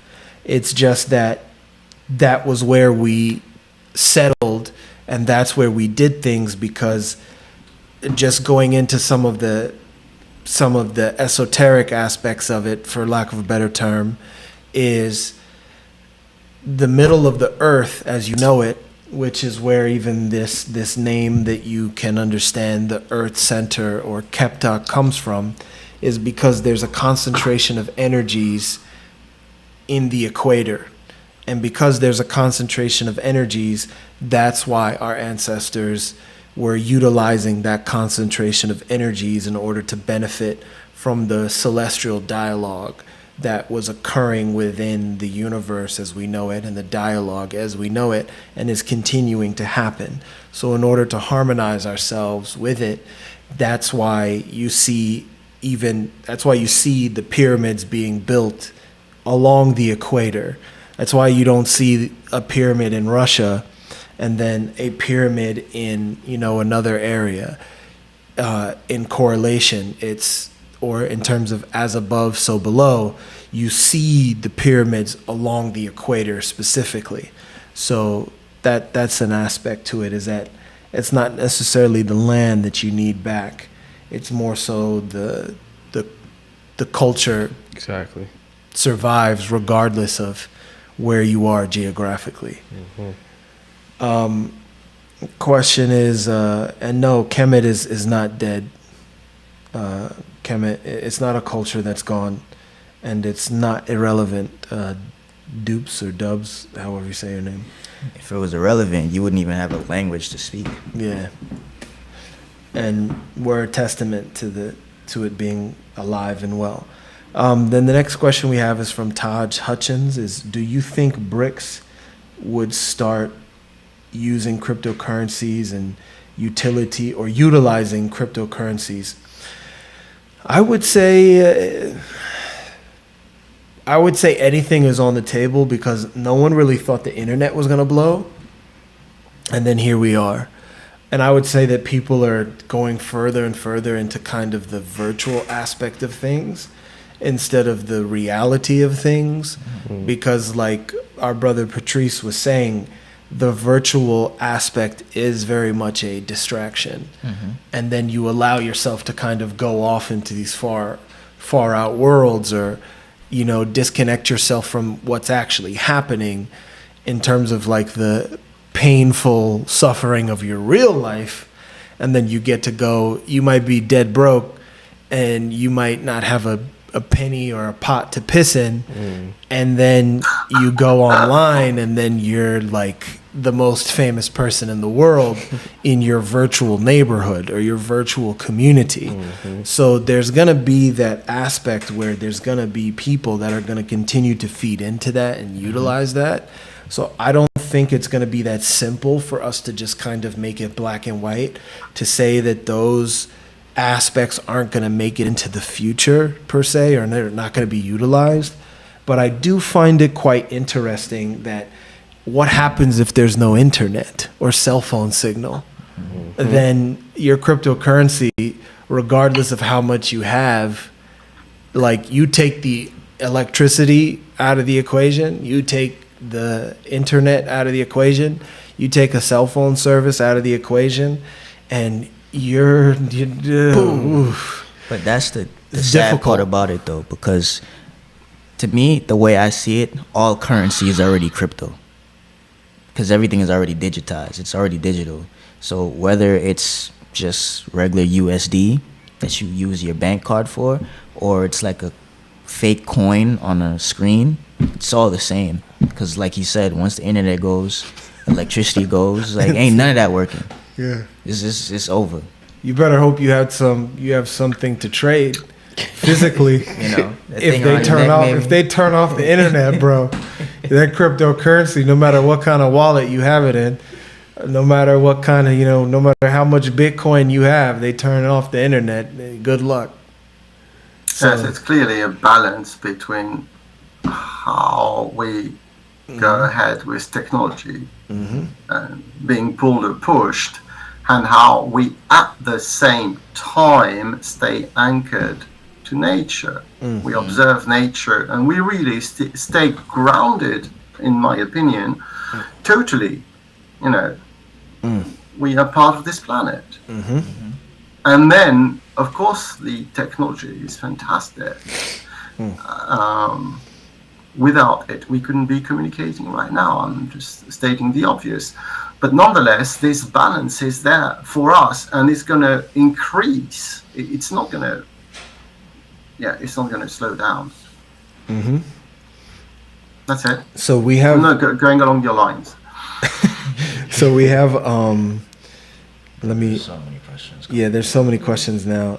I'm going to actually drop... Hold on, let me just drop the email, because I saw someone saying that they would like to come on the show. I think the person that someone was asking to get banned, dupes or dups or something like that. I think they were asking for him to get banned, and he was saying that he would like to come on the show one day and have a conversation.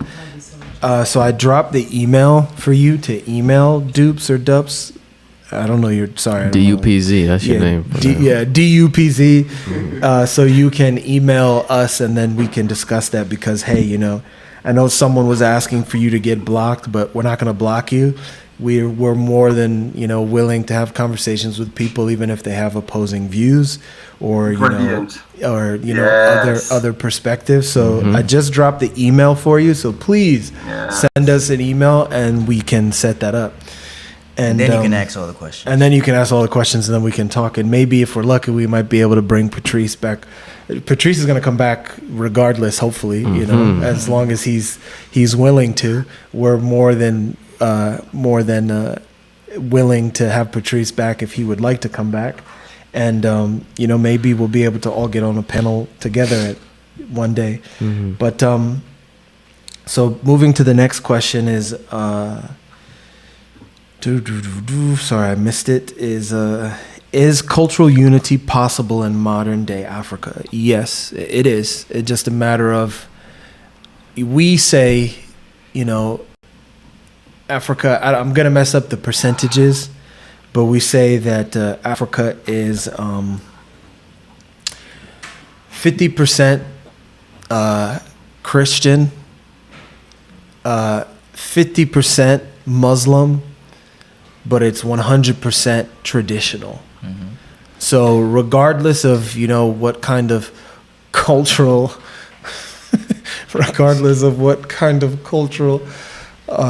I'm laughing because one of the little children just walked in the room and then saw one of the ladies and then did a spin, and then smiled and then ran into her arms. Temptations move. So we couldn't help but laugh because it's just like he's gonna be such a dangerous ladies' man when he gets older, and because the way he did that and the way she was even like, "Come to me."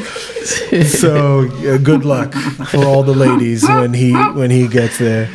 When he gets to that age. But I know he's looking like, stop snitching, bro.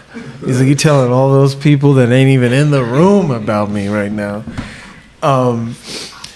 So, certain things you can't break. What people really don't understand about Africa and why it's been so difficult for Africa to get colonized or to be fully colonized is because there's aspects of the culture that colonization and the imperialists haven't been able to infiltrate. Mm-hmm.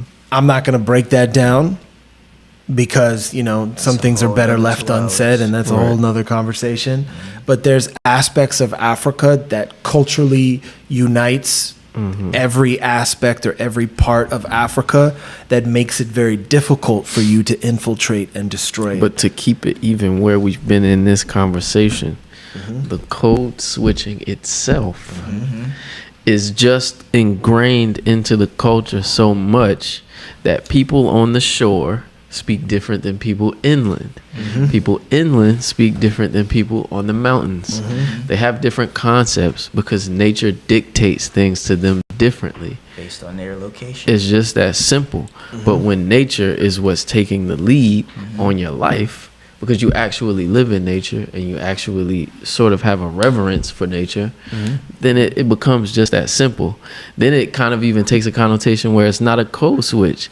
It's just a culture. It's the culture of a human being going to different places and adapting to their environment. So, but that's why there can be cultural unity, because regardless of even though different locations, we might say something different, but we're really saying the same thing. Exactly. Like, I even heard, like, even Master Naba said it, like, he can speak his traditional language and then go all over Africa, not speak the same traditional language as the other person, but they can speak those two separate traditional languages and completely understand each other because the concepts of the culture is the same. Because at the very foundation, it's all the same, but it just looks different based upon how you had to fit into your environment. Beautiful, yes. It's great that they are able to understand each other. Yes. So then there's a quick questions. Matthew Ruta, Ujai Matthew Ruta, shout out to Matthew Ruta. Good to see you. Good to see you on the show. Hope Toronto is treating you well. He said, how do we be stewards of the earth if we don't have land to take back? I mean, I would say find out where your ancestors are from, and then, maybe you may not own pieces of that land, but as long as you know where your ancestors are from, then you can always return there and use that to connect yourself back to where you come from. Even if you don't know the specific region or the specific land, do your best to find out where your ancestors come from and then go there. And then when you go there, maybe just even stepping foot on the land might activate something within you to help you get back to that. Then the question is, is there a date for the next initiation? It'll be happening in the springtime. So just keep your eyes peeled and make sure you're aware of everything that's happening, so that you can be kept in the loop about that. And then, let's move to rapid fire before we get caught up in more questions. Rapid fire. Okay, so first up, we have 1,200 tons of fish washed ashore in Japan. All right, let me pull this up. So, yeah, it's a lot of fish. So, a Officials in Japan have admitted they are struggling to determine why hundreds of tons of fish have washed ashore in recent days. Earlier this month, an estimated 1,200 tons of sardines and mackerel were found floating on the surface of the sea off the fishing port of Hakodate in Hokkaido, forming maybe so. You speak Japanese? Not really. I'm doing what I can here. No, not linguistically. Yeah, this guy. Culturally, he's but like, not it's actually linguistically, pronounced Hokkaido. All right. How do you know? Because I've heard them say that. Oh, We used to get fish from there at one of the restaurants I worked at. But So yeah, you just gotta say that then. Okay. So on Wednesday, officials in Nakiri, I got that one right? I don't know that one. A town of the Pacific coast. Officials in Nakiri, hundreds of miles south of Hokkaido, were confronted with 30 to 40 tons of Japanese scaled sardines, or sapa, which they call it, which had been observed in an area a couple of days earlier. Local fishers scrambled to collect the fish, fearing their carcasses would lower the oxygen content of the water as they decompose and damage the marine environment. I've never seen anything like this before. Official who has worked in the area for 25 years told a reporter, it was only around last year that we began to catch sapa in this town, and it makes me wonder if the marine ecosystem is changing. Sounds like nuclear experiments. Yeah, that's a lot of fish. Yeah, there's a lot of rumors about them dumping the toxic waste from their nuclear plants into the water, and then that's what's causing a lot of the Dang, Japan problems. can't get a break from the nuclear stuff. Yeah, First yeah. it was the bombing, then the explosion of the power plant, and now this. Damn. I mean, now that we're kind of on this topic, it might be a little bit off topic, but I just don't want to be around when America has to deal with the repercussions of someone dropping an atomic bomb on them. So, I mean, I think China put something in the air a few maybe days ago. Wait, they just put something in the air, they just put a missile up in the air. And to where? I don't know. I'm they not just put sure it in the air just to see how far it would go. Hey, look at what I got. Oh, I mean, I don't really consider myself American. I just consider myself someone that was raised in America, that grew up in America, but realistically, I'm really African. And I just want you to know China, North Korea. Yeah, we're part of BRICS. Russia, we're BRICS. We're BRICS. We're just here in America. We're BRICS, man. We're BRICS countries. When you were talking about the nukes and nuclear war, linguistically it's quite interesting too, because we're speaking about the apocalypse a lot. At the moment, there's a lot of discussions on the internet, and the word the phoenix, phoenix rising of the ashes. When you look at the word phoenix, you're looking at photo, light, and nix. Phoenix, nix is like the night, but you have NK, NX. It means destruction, obliteration. So you're looking at this juxtaposition of words, of elements in the word. Nix. Wow. And phoenix, and I think it's Bina in Middle. I can't remember, and I need to look into this again. But you'll find a lot of words connected to nix and like nuclear, nuking, okay, and phoenix. That makes a lot of sense. The light. So you can ask yourself, from a spiritual point of view, the rise of the phoenix. You can ask yourself whether it's a new light coming in after the destruction, or something else. It's just nuclear war. You can ask yourself, and Man, the word apocalypse is also connected. It's about the word is connected to culture. Culture. It's a renewal of the culture. The apocalypse only means this, really. Upside down, turning and starting again. And so, if you're spiritual and you look at all the cultures and their rise and death, then we are in a pattern here. As human beings, we go through the same pattern, don't we? Up and down. Gotta go through that pattern always. We go through the pattern, and then of course it leads us to different types of questions. But you find in language always nuggets like that forces, these nuggets force us to ask a different type of question. And of course, I have no answer. I can't tell you it's this or it's that. No, I'm just asking a question, that's all. Might have some questions about this next topic. So, a Czech student goes Rambo at Prague University. So, the gunman who killed 14 people at a university in Prague appears to have also confessed to killing a 2-month-old baby and her father days before the mass shooting. So, last week, a 24-year-old student named by local media as David Kozak opened fire inside Charles University in the heart of historic Prague, killing 14 people and injuring more than 20.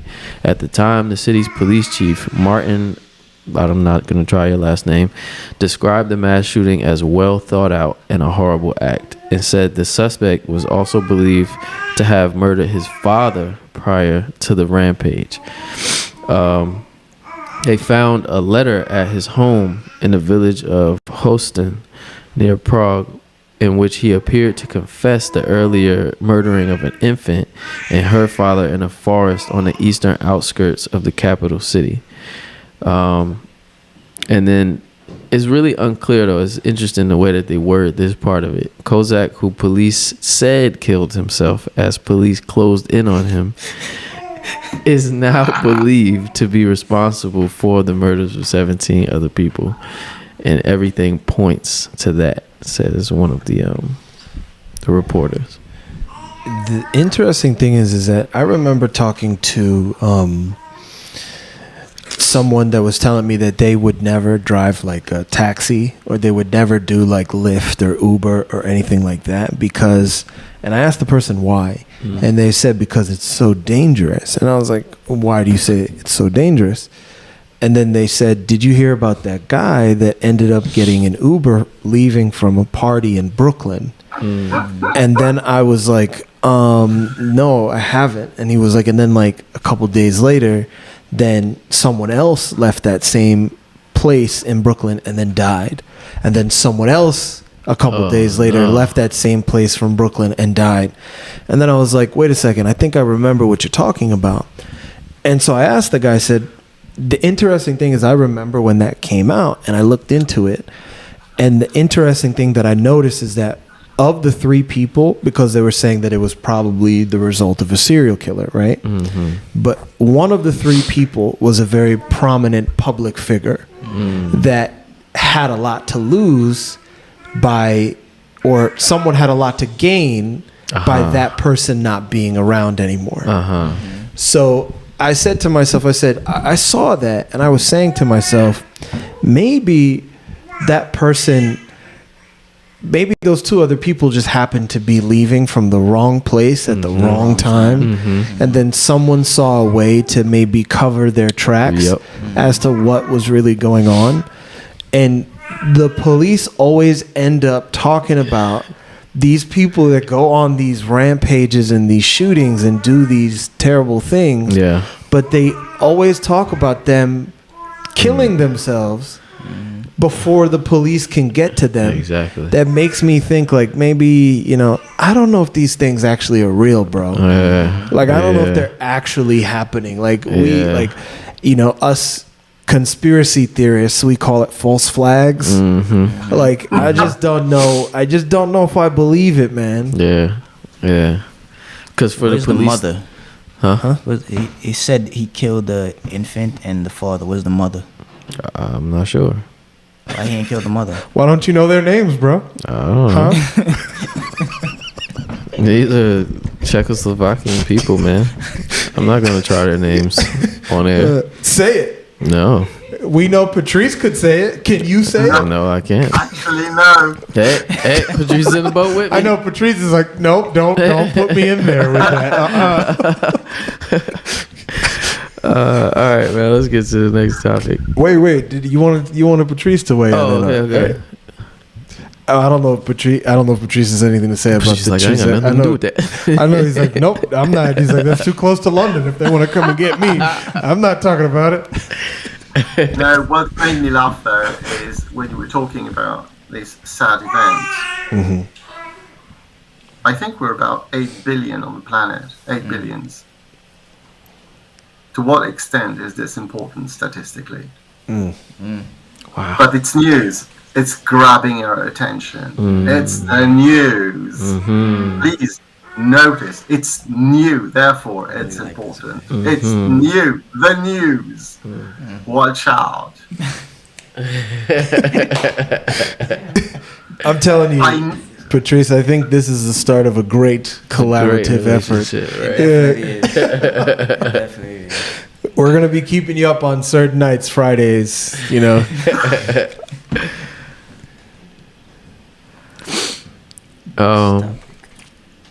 I think he got frozen. Oh, Patrice, you frozen? You there? Yeah, he's frozen. Okay, so then let's just Froze with a big smile on his face. All right. Let's see. He'll be back. He'll be back. They can't hold us down. I thought I told you that we won't stop. All right. So, a volcano in southwestern. No, that's not the way I wrote the rapid fire topic. Iceland volcano erupts! Exclamation point. A volcano in southwestern Iceland, the country's most populated region, began erupting Monday with lava fountains reaching high in the air and the glow lighting up the sky miles away in the center of the capital. The location of the fissure, which is 2.5 miles long and growing quickly, is not far from a power plant in the town of Grindavik, which was evacuated last month because of heightened seismic activity. Like, they were having earthquakes consistently, so they knew that the volcano was going to erupt. He should be. Wait, what happened? Did you kick Patrice off? Did you kick him out? It's the same link, man. It's the same link. Yeah. But yeah, that's pretty much this topic. A volcano erupted in Iceland, and there's people out there taking pictures next to it. Yeah, I know. I saw. The crazy thing is man, people are so disconnected from reality nowadays that they don't seem to understand that, like, life's not a social media post.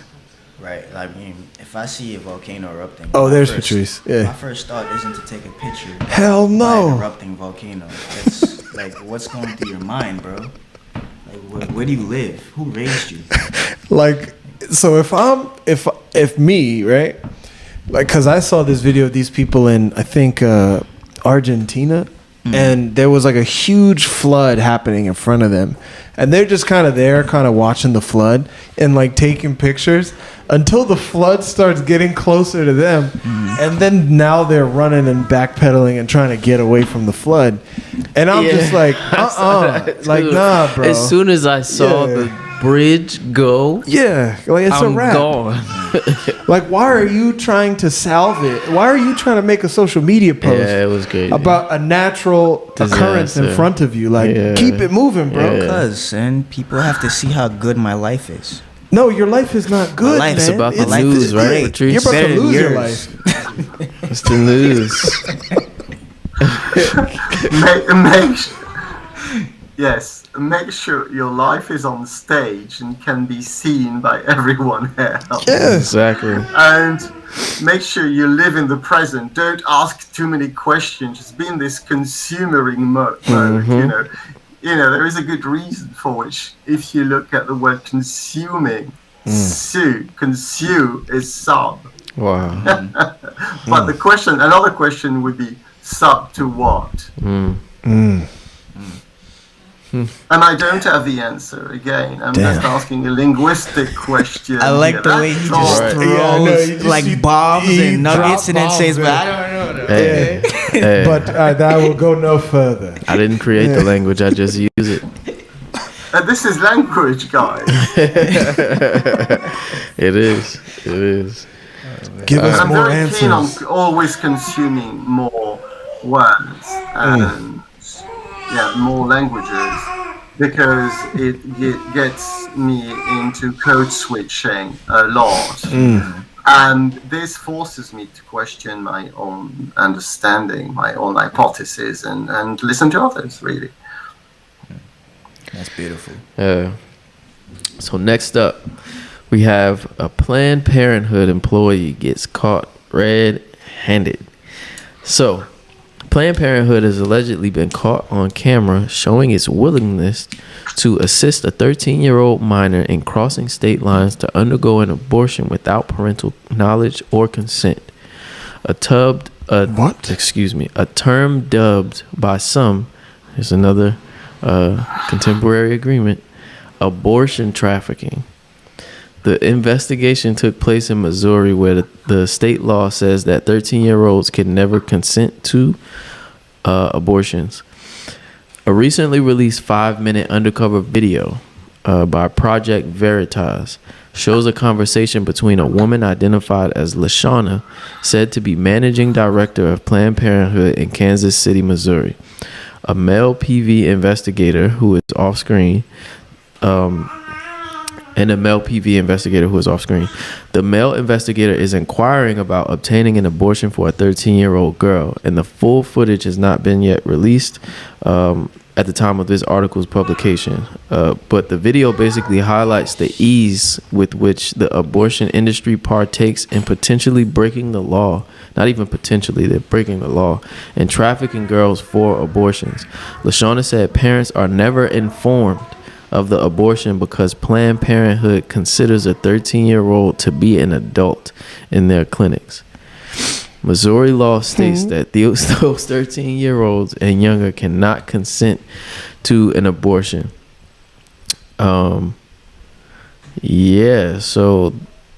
it's wild. I don't know if you guys have seen that video, but it's really wild how she's just like, the guy asked, so like, what is the real bypass? And she said just not letting the parents know. They don't know. They were on camera having this, like they didn't know it was being recorded. Yes. And they were talking about it and they were like, oh, let's just do it, but then forget the parents. That's it. Damn. She said, we do this every day. Like, this is not our first rodeo. Oh. Wait, who recorded it though? The guy was like a secret. It was he was undercover. Yeah, he had like the little. I missed that. He had the button camera. The Ray-Bans camera. James Bond.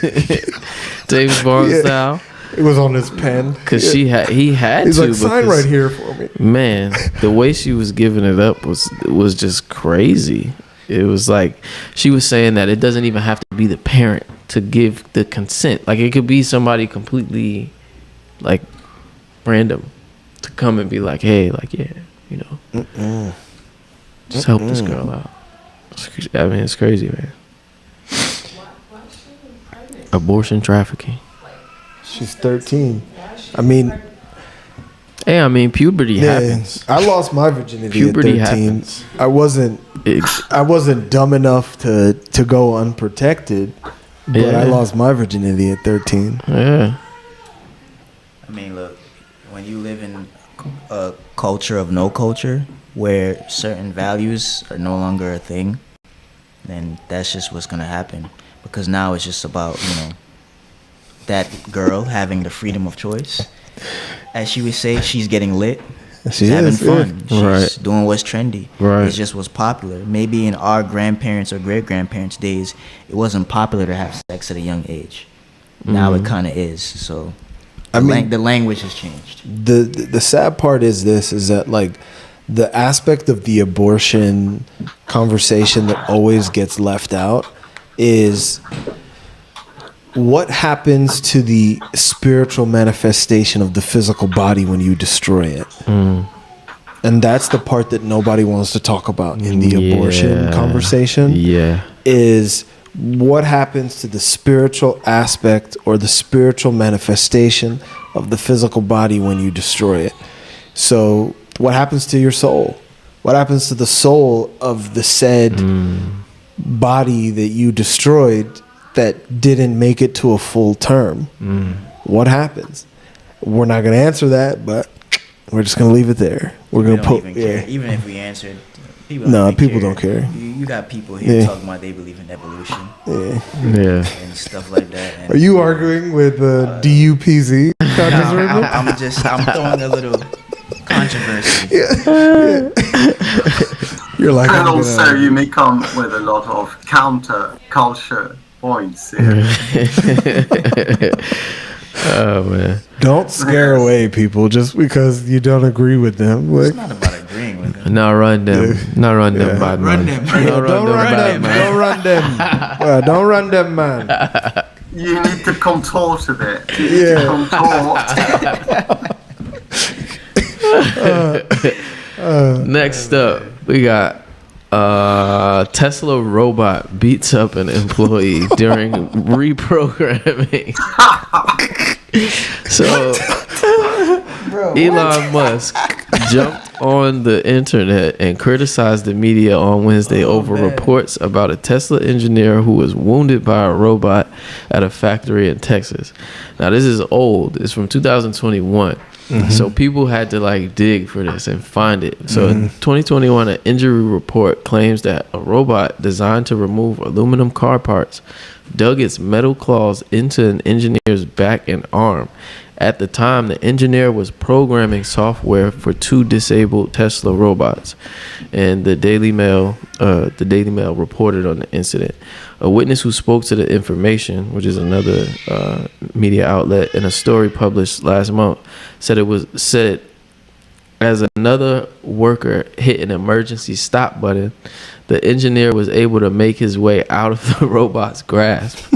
And the engineer then fell a couple of feet down a chute designed to collect scrap aluminum, leaving a trail of blood behind.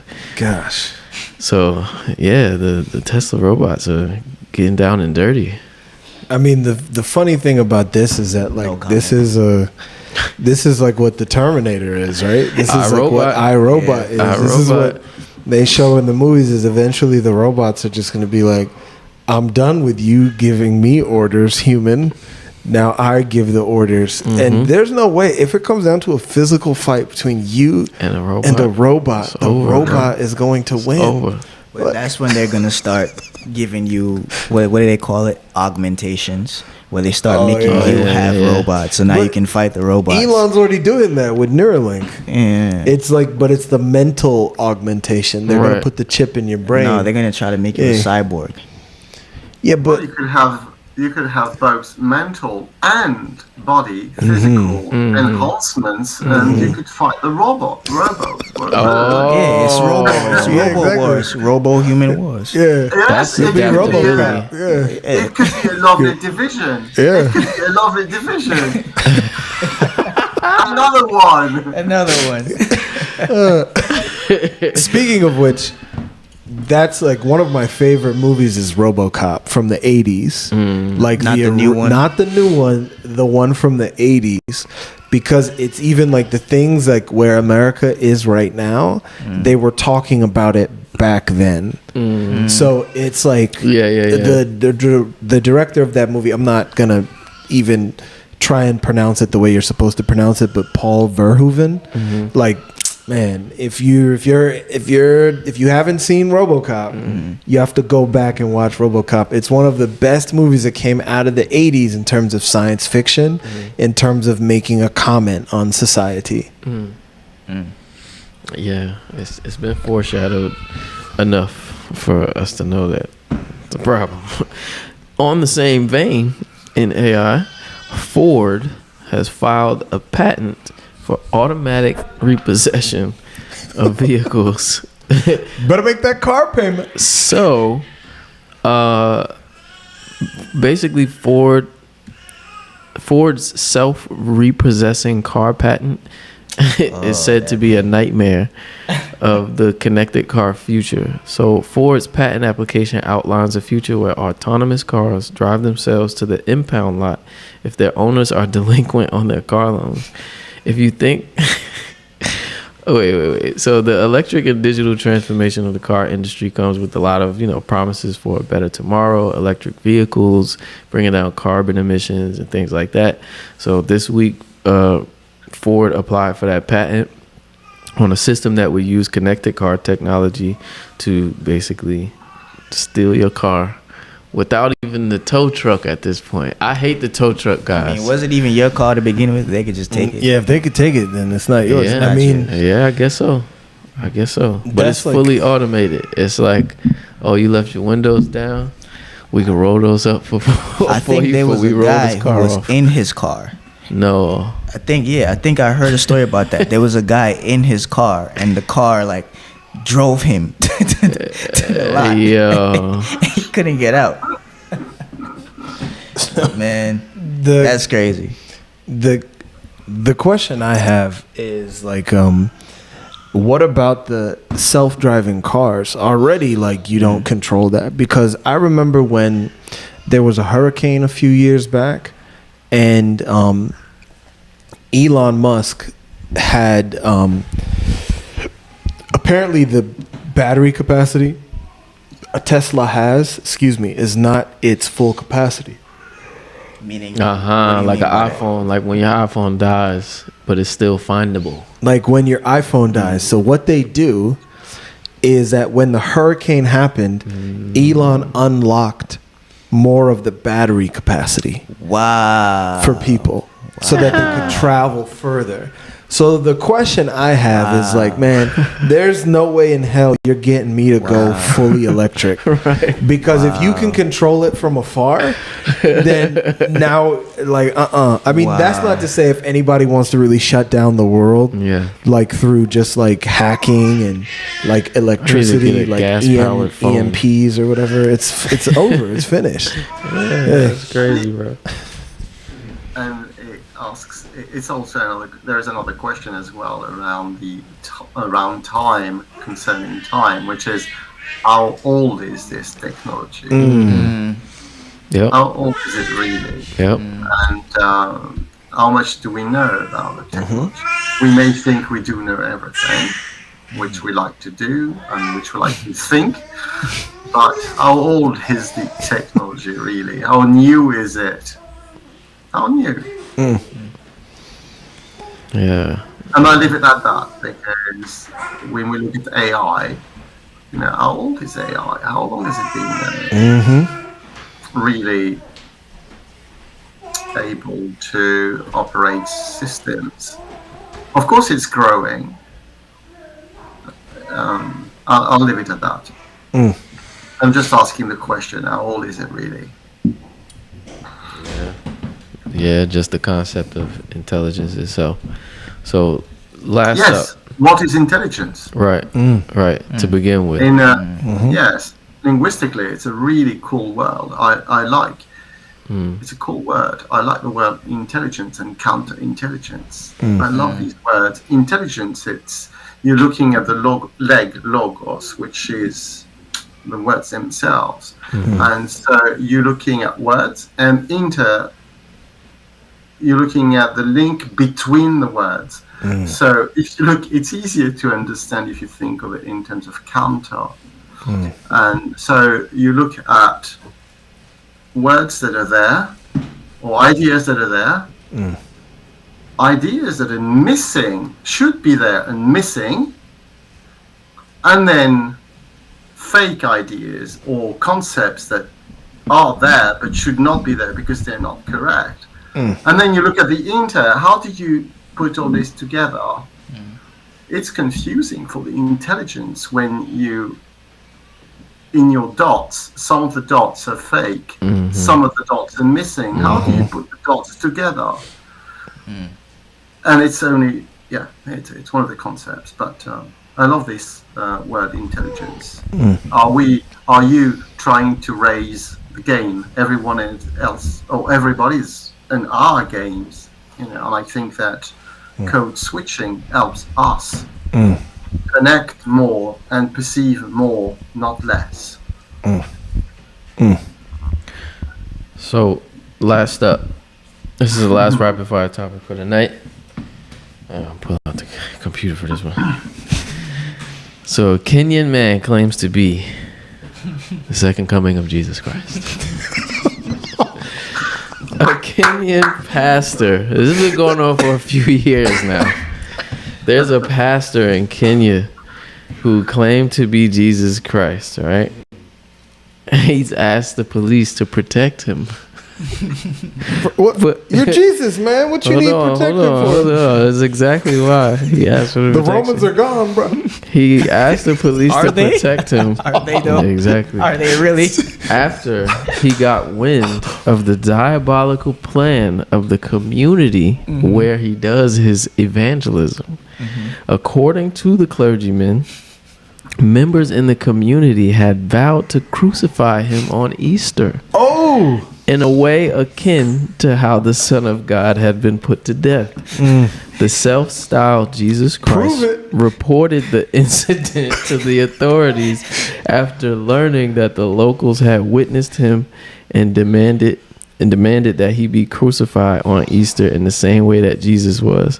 According to reports, community members assured the man of God that if he is the Messiah, he will rise again on the third day and ascend to heaven following his crucifixion. They have a point. He should not have a fear for his life. They have a point. This is why you have to be very careful about when you try and deal with Africans. Because Africans will, as we say it in the culture, we have a proverb. We say, if you hide to do it, we'll hide to catch you. So, hey man, I'm not mad. I'm not mad at the Kenyans for saying that they're gonna, we have to fulfill the story. Yeah, exactly. Right. It has to be fulfilled.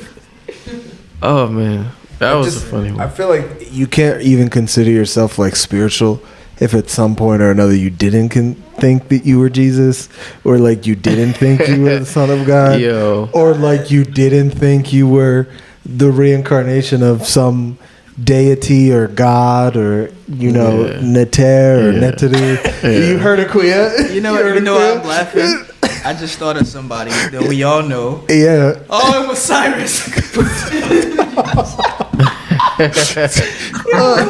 I just feel like you can't like, are you even spiritual, bro? If you don't consider yourself at some point to be like, you're like, I am a God. Yeah, exactly. Yeah, we've all said it. Oh. Yeah, I mean, everyone has, whether you admit it or not. In your spiritual journey, you're not really spiritual unless you've gone through the aspect of spirituality where you thought you were a God, or you thought you were, the second coming of Jesus, or you name it. Like, you can't even call yourself spiritual if you haven't.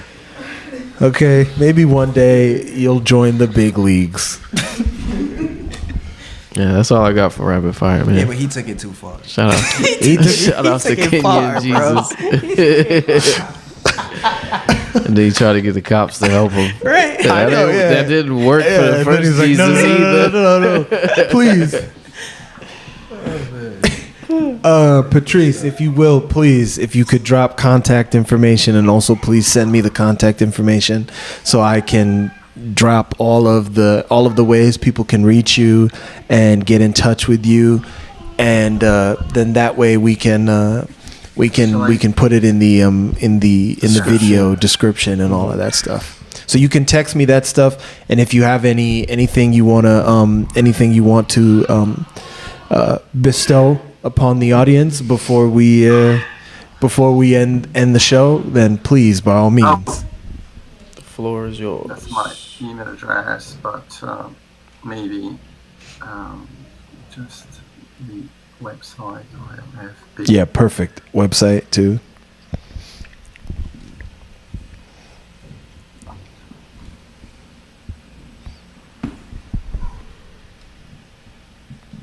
Right.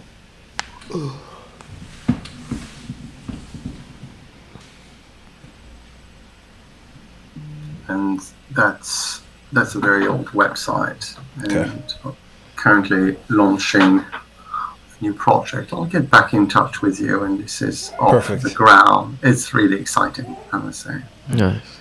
Perfect. So, Patrice, I don't know if you have anything you want to end the show with before we. I just wanted to thank you for having me as a guest. It's been fun, entertaining, and yes, there is some bonding going on there. It's a pleasure. It's been a pleasure, guys. So feel free to get in touch. Of course. Whenever you want. And I will leave you for now. Oh, come on. Wow. Yeah, I know. Why? Wow. Cliffhanger for part 2. Dun dun dun. That was interesting. Yeah. Damn. Well, we really appreciate Patrice for coming on, and really the pleasure and the honor is all ours. Oh, he's back. He's back. Actually, I didn't want to be impolite and just leave you just like that. Yeah, dramatic flair, Patrice. You got it. Because of a tech issue. Yeah. But yes, I now need to dash off and catch up some. Yes, okay. It's been a pleasure. It really has been a pleasure, guy. Take care. It's really been a pleasure on our behalf, Patrice. We can't thank you enough for coming on the show, for sharing, and we really live for these kind of conversations. And when Bixa Julian had told me like, oh yeah, there's a friend of mine that really enjoyed the episode. I was like, which episode? We lost you. Yeah, he slam dunked it that time. I know, he's like, all right, I'm out of here. The first one was an alley-oop. Yeah, I know. The first one was alley-oop. But on that note, guys, it's been another episode of the Gated Gates podcast. We appreciate you guys for tuning in, and we'll see you guys next week. We hope you guys continue to tune in. We hope you guys continue to be a part of it. Peace. Idieru. Idieru.